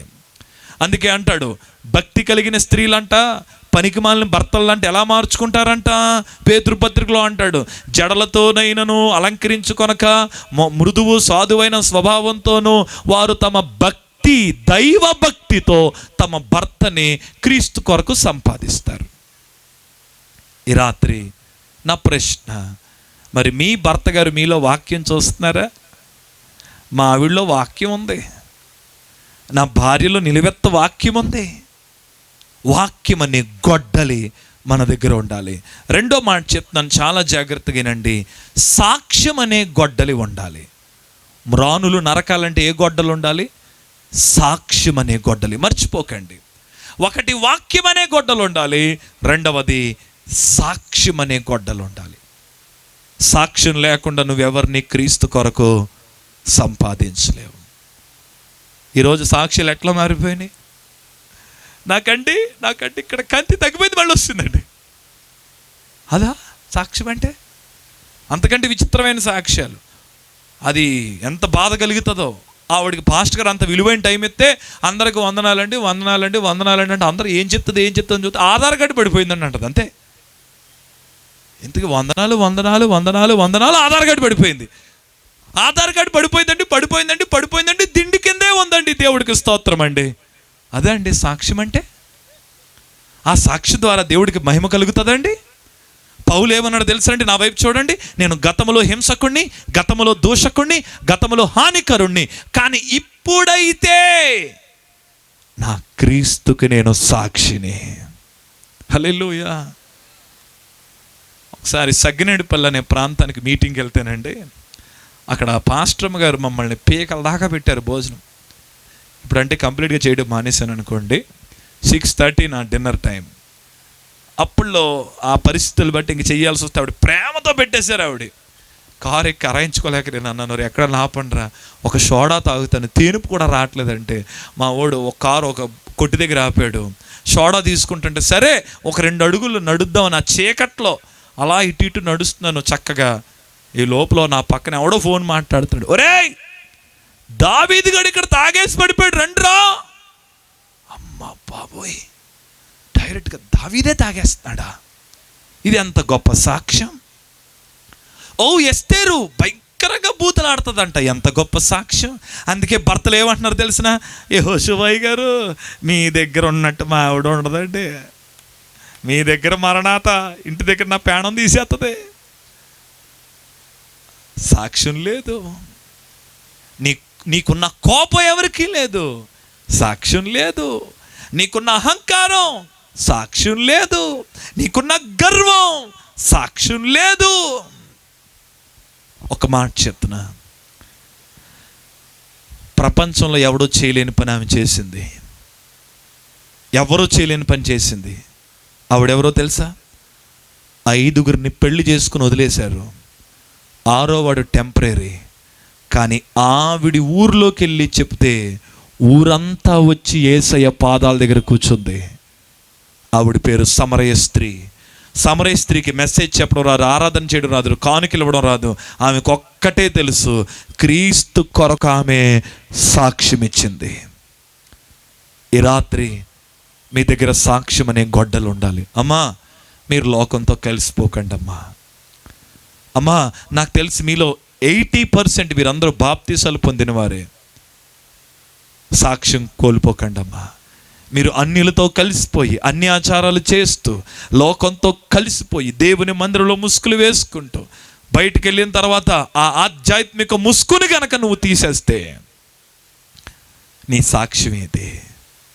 ఒకరోజు బంగారం అగ్నిలో వేసినట్లుగా దేవుడు నిన్ను కనుక ఆయన త్రాసులో వేస్తే దేవుడు అంటాడేమో, ఛీ, ఇది నకిలీ బంగారం, ఇది నా కొరకు నిలబడే బంగారం కాదంటాడేమో. సాక్ష్యం అనే గొడ్డలి ఉండాలి. ఇక్కడున్న యవనస్తులకి నేను చెప్తున్నాను, అక్కడక్కడ యవనస్తులు కూర్చున్నారు కనుక ఈ మాట చెప్తున్నాను. యవనస్తులందరూ ఈ మాట వినండి. మీ మమ్మీ నీకు అందమైన అబ్బాయిని అల్లుడిగా తేగలదేమో కానీ చిల్లమ్మా, సాక్ష్యాన్ని మాత్రం నువ్వే కాపాడుకోవాలి. మీ నాన్నగారు ఒక అందమైన అమ్మాయిని, ఓ 10 లక్షల కట్నం ఇచ్చే కోడల్ని నీకు భార్యగా తేగలడేమో కానీ తమ్ముడు, సాక్ష్యం నువ్వు కాపాడుకోవాలి. చాలామంది యవనస్తులు సాక్ష్యం పోగొట్టేసుకుంటున్నారు. వివాహం ముందే వారి జీవితాలు పాడు చేసేసుకుంటున్నారు. అందుకే పెళ్ళిళ్ళు కూడా భయంగా చేసుకుంటారు. ఈ వివాహం ఇష్టం లేదన్నా వారు చెయ్యి ఎత్తండి అనే వరకు ఇటు గుండె టపటపటపటపటపటపటపటపటపటపటపటపట ఏమో ఎవరెత్తేస్తారో. ఈ హిస్టరీ అంత ఘోరంగా ఉంటుంది. తమ్ముడు 100 అబద్ధాలు ఆడ ఒక పెళ్లి చేయమన్నారా? బాబు 100 అబద్ధాలు 1000 అబద్ధాలు ఆడేవాళ్ళు ఆడిని, నువ్వు మాత్రం నీ సాక్ష్యం కాపాడుకో.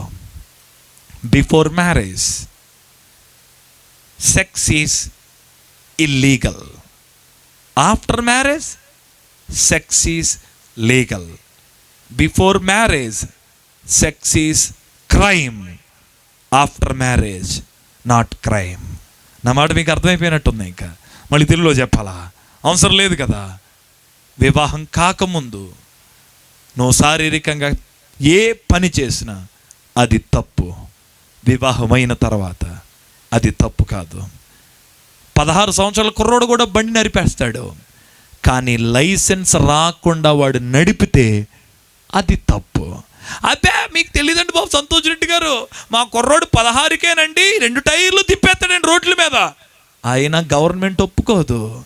18 years రాలేదు, నాట్ అలౌడ్ అని చెప్తుంది. After 18 you can drive wear ever you want. ఈ రాత్రి నేను చెప్తున్నాను, వివాహం అవ్వనంత వరకు మీ దేహాలు కాపాడుకోవాలి. చాలామంది యవ్వనస్తులు ఈ విషయంలో విఫలమైపోతున్నారు. ఒకవేళ ఈ రాత్రి తెలిసి తెలియక నీ జీవితంలో ఇలాంటిది ఏదన్నా జరిగితే నువ్వెవ్వరికి చెప్పొద్దు, యేసయ్య పాదాల దగ్గరికి రా. చివరగా ఈ మాట చెప్పి నేను ప్రార్థన చేస్తాను. ఈ గొడ్డలికి నేను పెట్టిన 3వ పేరు ప్రార్థన అనే గొడ్డలి. 1 వాక్యం అనే గొడ్డలి, సాక్ష్యం అనే గొడ్డలి, ప్రార్థన అనే గొడ్డలి. నువ్వు మ్రానులు నరకాలి అంటే నీ చేతిలో గొడ్డలి ఉండాలి. ఈ రాత్రి దేవుడు మీ అందరికీ చెప్తున్న మాట, నాకు విశ్వాసులు కాదు, నాకు శిష్యులు కావాలి. ఎలీషా దగ్గర శిష్యులే ఉన్నారు. వారు ఏం చేశారంటే మ్రానులను నరికారు. ఈ రాత్రి నువ్వు ఆయన కొరకు కొన్ని మ్రానులు నరుకో. దేవా, నిన్ను గురించిన భారం నాకు పెట్టు నాయనా. ఏంటి ప్రార్థన అనే గొడ్డలి? చాలామంది లైఫ్లో ఈ ప్రార్థన లేదండి. నార్మల్ ప్రేయర్స్ అయిపోయినాయి, పవర్ఫుల్ ప్రేయర్స్ లేవు. 2 minutes ప్రేయర్ అయిపోయినాయి. మైక్లో 2 hours, ఇంట్లో 2 minutes. ఇలాంటి ప్రార్థనలు చేస్తున్నారు. కొంతమంది ప్రార్థనలు చూస్తాం ఎంత స్పీడ్గా ఉంటాయి. నాయన నీకు వందనాలు నాయన మరి రాత్రి నాయన నొక్కేస్తున్నాడు పేగి చూసుకొని అయినా దూతలను పెట్టాయి, మొత్తం మంచం చుట్టూ తిరిగి వెళ్ళాడు. ఆమెన్ అయిపోయింది. ఉదయం లేచిన వెంటనే నాయన బయటికి వెళ్ళిపోతాను, మైన నీ రాకపోకలేదు, నీ దూతలు నాకు ఉండాలి. ఆమెన్. మీలో ఎంతమంది దేశం కొరకు విజ్ఞాపన చేస్తున్నారు? హల్లెలూయా. దేశము కొరకు విజ్ఞాపన చేసేవారు కావాలండి దేవుడికి. తిమోతి పత్రికలో అంటాడు, రాజుల కొరకు అధికారుల కొరకు ప్రార్థన చేయనప్పుడు మీరు నెమ్మదిగాను సుఖముగాను బ్రతుకుదురు. ప్రతిరోజు ఉదయం 5 గంటలకి డీప్ కనెక్షన్ విత్ క్రైస్ట్ అని యూట్యూబ్లో ఒక లైవ్ ప్రేయర్ ఏర్పాటు చేసాం. అవకాశం ఉంటే మీరు ఎప్పుడైనా 5 గంటలకు లేసేవాళ్ళు అయితే కనుక లైవ్లోకి రండి. నేను ఇప్పుడు ఈ రాత్రి ఇంటికి ఎన్ని గంటలకు వెళ్తాను? మేబీ 11:30, 12 అవుతుంది. నేను పడుకునేటప్పటికి 2 అవుతుంది. మళ్ళా నేను తెల్లవారుజామున 4:15 లెగుస్తాను. 5 గంటలకు వెళ్ళి స్టూడియోలో కూర్చుంటాను. మార్నింగ్ 5 to 6 1 గంట ప్రేయర్ జరుగుతుంది. అందులో నేను చేసే మొదటి ప్రార్థన దేశం కొరకు విజ్ఞాపన. ఈరోజు చాలామంది విజ్ఞాపన చేయట్లేదు. ప్రార్థన విజ్ఞాపన యాచనలు చేయాలి. ప్రభుని అడగండి, దేవా నాకు ప్రార్థనాత్మను దయచేయి. నువ్వు బలవంతుడిగా ఉండాలంటే నీ జీవితంలో ప్రార్థన ఉండాలి. 2 నిమిషాల ప్రార్థన సరిపోదు. నీ ఒక పటిష్టమైన ప్రార్థన అనుభవాలు నువ్వు కలిగి ఉండాలి. ప్రభుని అడగండి, దేవా నేను మ్రానులు నరకాలి, నా దగ్గర ప్రార్థననే గొడ్డలి ఉండాలి. ఎవరైతే మీ జీవితంలో మారట్లేదో చూడండి, ప్రార్థన వీరుడు, ఆయన పేరేంటి, జార్జ్ ముల్లర్ గురించి ఒక మాట రాయబడి ఉంది. ఆయనంట ఒక వ్యక్తి మారు మనసు గురించి 30 సంవత్సరాలు ప్రార్థన చేశాడంట. 3 నిమిషాలు కూడా చేయలేకపోతున్నాం మనం. ఈ రాత్రి నీ భర్తే ఒకవేళ మారట్లేదేమో, ఆ వ్యక్తి కోసం ప్రార్థన చేయి. కన్నీరు కార్చి ప్రార్థన చేయి. ఎవరైతే నీ కుటుంబంలో మార్పు లేని వారు ఉన్నారో వాళ్ళ కోసం ప్రార్థన చేయి. కనీసం 1 నెల రోజులు విడిచిపెట్టకుండా ప్రార్థన చేయి. దేవుడు ఖచ్చితంగా వారి జీవితంలో కార్యం జరిగిస్తాడు. ఇప్పుడు నా వైపు చూడండి. ఈ గొడ్డలి నరుకుతూ ఉండగా వాడి చేతుల్లో నుండి గొడ్డలి ఊడి ఎక్కడ పడిపోయింది? నీళ్ళల్లో పడిపోయింది. చాలా బాధ అనిపిస్తుంది కదా. వాడు గొడ్డలి ఊడి నీళ్ళల్లో పడిపోయింది. ఈ రాత్రి మిమ్మల్ని అందరిని ఒక్క ప్రశ్న అడిగి నేను ప్రార్థన చేస్తాను. ఒకవేళ నీ చేతిలో ఉన్న గొడ్డలి మునిగిపోయిందా? ఈ సభలో ఒక్కసారి ఆలోచించండి. నీ ప్రార్థన అనే గొడ్డలి, నీ సాక్ష్యం అనే గొడ్డలి, నీ వాక్యం అనే గొడ్డలి ఒకవేళ మునిగిపోయిందేమో. ఒకప్పుడు నా శక్తి నీ దగ్గర లేదేమో, ఒకప్పుడు నా ఉజ్జీవం లేదేమో. ఇదిగో వాడు నరుకుతూ ఉండగా గొడ్డలి ఊడి లోపలికి వెళ్ళిపోయింది. నీళ్ళల్లో ఎక్కడ కనబడుతుందండి ఇనుము? ఇనుము నీళ్ళల్లో నుండి ఎట్లాగొస్తుందండి? అయితే వాడెవడో కానండి పరలోకి వెళ్ళాక మనం చూడాలి. ఎందుకో తెలుసా? గొడ్డలి మునిగిపోయిన రెండవ క్షణమే వాడు ఏడవడం ప్రారంభించాడు. ఏమని ఏడుస్తున్నాడో తెలిసిన? అయ్యో నా ఏలినవాడా. ఆ కింద వచ్చిన ఎంత బాగుంటాయంటే ఆ కిందనే రాసుకొస్తాడు కదా, అయ్యో నా ఏలినవాడా, నా గొడ్డలి మునిగిపోయిందయ్యా. ఈ రాత్రి సభలో నుంచి వెళ్ళేటప్పుడు మీ దగ్గర రెండు మార్గాలు ఉన్నాయి. అయితే గొడ్డలి మునిగిపోయిన తర్వాత మునిగితే మునిగిపోయింది నాకెందుకులే అనేదో నరుకుతున్నట్టుగా ప్రజలకి కనిపించాలి. లేదా నీ గొడ్డలి మునిగిపోతే నువ్వు ఏలినవాడి దగ్గర మొర్ర పెట్టాలి. వీడేం చేస్తున్నాడు తెలిసిన? ఏ మాత్రం మొహమాటం లేదండి, ఏ మాత్రం నటించాలనుకోవట్లేదండి. ఎక్కెక్కి ఏడుస్తున్నాడు. ఏలినవాడా, పోగొట్టుకున్న ఆ గొడ్డలి నాకు కావాలి. వెంటనే ఎలీషా వచ్చాడు. ఈ రాత్రి ఆ ఏలినవాడు ఎవరో కాదు, ప్రభువైన యేసుక్రీస్తు. ఆ ఏలినవాడు ఎంత గొప్పోడో తెలుసా? ఇదిగో ఎలీషా అంటున్నాడు, పనికి మాలినోడా ఎందుకు పడేసుకున్నావురా, ఎక్కడ పడేసుకున్నావురా, జాగ్రత్త లేదురా నీకు అని ఒక్క మాట తిట్టలేదండి.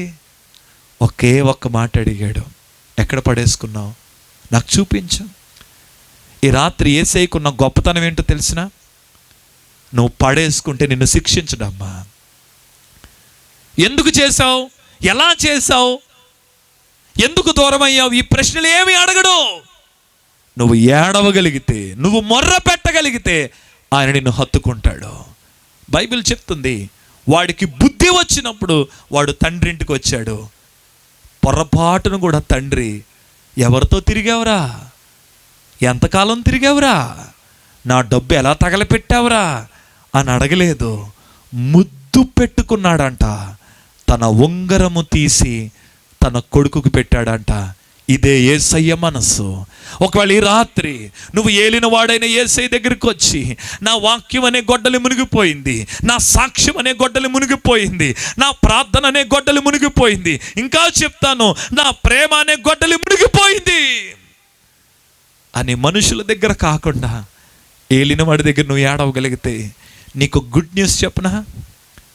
ఏలినవాడు అడిగాడు, షో మీ ద ప్లేస్. నువ్వెక్కడ పడేసుకున్నావు ఆ స్థలం నాకు చూపించు. వెంటనే ఆ శిష్యుడు అంటున్నాడు, ఇక్కడ పడిపోయిందయ్యా. ఆ మాటలు చదివిన ప్రతిసారి అండి నాకు ఉద్యోగం వచ్చేస్తుంది, ఏడుపు వచ్చేస్తుంది. ఎందుకో తెలుసా?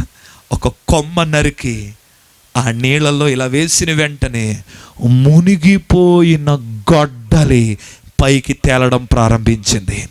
అసలు ఇది ఎంత అద్భుతం అంటే, ఒక ఇనుము నీళ్ళల్లో తేలడం ఏంటండి, ఒక ఇనుము నీళ్ళల్లో తేలడం ఏంటండి. ఇది సైన్స్కి వ్యతిరేకం కదా, ఇది ఫిజిక్స్కి వ్యతిరేకంగా ఉంది కదా, ఇది చట్టానికి వ్యతిరేకంగా ఉంది కదా. దైవ కార్యాలు ఇలాగే ఉంటాయి, దైవ కార్యాలు ఇలాగే ఉంటాయి. మునిగిపోయిన గొడ్డలి తేలుతుంటే మీకు ఎలా ఉందో తెలియదు కానీ నాకు మాత్రం గట్టిగా డ్యాన్స్ వేయాలని ఉంది. ఎందుకో తెలుసా? ఆ ఏలినవాడు ఒక మంచి మాట అన్నాడండి, వెళ్ళు నీ చేత్తో నువ్వు దాన్ని పట్టుకో, నేనివ్వను, నీ చేత్తో వెళ్ళి నువ్వు పట్టుకో. ఏది నువ్వు పడేసుకున్నావో, ఏది నువ్వు పోగొట్టుకున్నావో, ఏది నువ్వు కోల్పోయావో తిరిగి అది నీ చేత్తో పట్టుకో. ఈ రాత్రి నేను చెప్తున్నాను, నువ్వు పోగొట్టుకున్న సాక్ష్యం దేవుడు మరలా నీకు తిరిగిస్తాడు. నువ్వు పోగొట్టుకున్న ఆసక్తి, పోగొట్టుకున్న ప్రేమ, పోగొట్టుకున్న విశ్వాసం, అది ఏదైనా దేవుడు నీ చేతిలో తిరిగి పెడతాడు. నువ్వు ఒక పని చేయగలవా? ఏలిన వాడిని నువ్వు పిలవగలవా? ఒకవేళ మీ మెసేజ్ అంతా విన్న తర్వాత ఏమి పట్టినట్టుగా వెళ్ళిపోతే, బహుశా ఈ రాత్రి మీరు రాకుండా ఉండడం మంచిది. వచ్చేసారు మరి. ఎందుకంటే ఖచ్చితంగా ప్రభువు లెక్క అడుగుతాడు. నాకు విశ్వాసులు కాదు, నాకు శిష్యులు కావాలని ఆ రోజు నా కుమారుడు ద్వారా నేను నీతో మాట్లాడాను. నువ్వు నా కోసం రాణులు నరకాలి అని నేను చెప్పాను. నీ గొడ్డలు మునిగిపోయింది కానీ నువ్వు మొర్ర పెట్టలేదు. ప్రియులారా, ఈ రాత్రి నేను చెప్తున్నాను, ఈ ప్రాంగణంలో, ఈ గ్రౌండ్లో ఎన్ని వందల మంది ఉన్నారు, మీరందరూ యేసయ్యకి ఒక శిష్యులుగా మారాలి. నీవు ఒక విశ్వాసివి కాదు, నీవు యేసుకి ఒక శిష్యుడిగా మారాలి. ఒకవేళ ఈ రాత్రి నువ్వు దేవుని దగ్గర నుండి ఏం జవాబు వెతుకుతున్నావో నాకు తెలియదు, కానీ నువ్వు శిష్యుడిగా మారితే నువ్వు వెతుకుతున్న జవాబును దేవుడు నీకు ఇస్తాడు. ఆమేన్ చెప్తారా ఒకసారి? హల్లెలూయా. నీ చేతిలో గొడ్డలి ఉండాలి. అడగండి. ఆ వాక్యం, ఆ ప్రార్థన, ఆ సాక్ష్యం, ఆ గొడ్డలి నాకు కావాలి. ఏవేమో టార్గెట్లు నేను పెట్టుకోవట్లేదు. నా భర్త, నా పిల్లలు, నా భార్య, ఈ మ్రానులను నేను నీ కొరకు నరుకుతాను. పిలుపు పొందకముందు ఎలీషా వేరు, పిలుపు పొందిన తర్వాత ఎలీషా వేరు. ఈ రాత్రి ప్రభుని అడుగుతావా? ఏలిన వాడా అని నువ్వు మొర్ర పెడతావా? బైబిల్ చెప్తుంది, నిజముగా మొర్ర పెట్టువానికి ఆయన ఎక్కడుంటాడు? సమీపంగా ఉంటాడు. ఈ రాత్రి నమ్ముతున్నారా? ఈ సభలో పరిశుద్ధాత్మ దేవుడు ఉన్నాడని ఎంతమంది నమ్ముతున్నారు? వావ్. నేను మొర్ర పెడితే ఆయన ఆలకిస్తాడని ఎంతమంది నమ్ముతున్నారు? నేను పిలిస్తే ఆయన పలుకుతాడని ఎంతమంది నమ్ముతున్నారు? నేను అడిగితే ఆయన జవాబిస్తాడని ఎంతమంది నమ్ముతున్నారు? హల్లెలూయా. ఆ ఏలిన వాడిని పిలవండి, గొడ్డలి అడగండి. క్రైస్తవుడు రోషంగా నిలబడే రోజులు వచ్చినాయి. సంఘములో శిష్యులు కావాలి, అదే ప్రభువు కోరుతున్నాడు. తలలు వంచండి, చిన్న ప్రార్థన చేసుకుందాం. వీలైతే మోకరించండి, వీలైతే మోకరించండి. మీరు ఏ మందిరానికి వెళ్తున్నారో ఆ మందిరంలో నేను మ్రానులు నరకాలి, నా మందిరంలోనికి నేను మ్రానులు తీసుకొని వెళ్ళాలి. ఓ ఆ సాక్ష్యం అనే గొడ్డలి, ఆ ప్రార్థన అనే గొడ్డలి. అమ్మ, నేను మరలా చెప్తున్నా, గొడ్డలి నీ చేతుల్లో ఉంటే నీలో చాలా రోషం వచ్చేస్తుందమ్మా. నరకాలి అన్న భారం వస్తుంది, నరకాలి అన్న ఆశ నీలోకి వస్తుంది. ఆ గొడ్డలి నా చేతిలోనికి కావాలి అని ప్రార్థన చేద్దామా? ప్రార్థన చేద్దామా? ఎస్, మోకరించగలిగిన వారందరూ మోకరించండి. వీలైతే ముందు కార్పెట్లు ఉన్నాయి కనుక, మీకు అవకాశం ఉంటే కనుక ముందుకు వచ్చి ఆ కార్పెట్లో మోకరించగలిగితే మోకరించండి. దయచేసి అందరం ప్రార్థన చేద్దాం, అందరూ ప్రార్థన చేద్దాం. Glory to God. Thank you Jesus. Glory to God. దేవా, నేను నీ కొరకు మ్రానులను సంపాదిస్తానయ్యా. ఓ, దేవునికి కావాల్సింది విశ్వాసులు కాదు, దేవునికి కావాల్సింది శిష్యులు కావాలి. ఓ, దేవునికి శిష్యులు కావాలి. ఈ రాత్రి కొందరినైనా నేను నీ కొరకు సంపాదిస్తానయ్యా. నా చుట్టూ ఉన్న ప్రాంతంలో నేను కొన్ని మ్రానులైనా నీ కొరకు నేను సంపాదిస్తాను ప్రభువా. ఆత్మల పట్ల భారాన్ని నాకు పెట్టు నాయన. మనస్ఫూర్తిగా అడుగుదాం. దేవా, పోగొట్టుకున్న గొడ్డలి నా చేతుల్లోనికి రావాలి. ఆ గొడ్డలి నా చేతుల్లో ఉంటేనే నేను మ్రానులను సంపాదించగలను.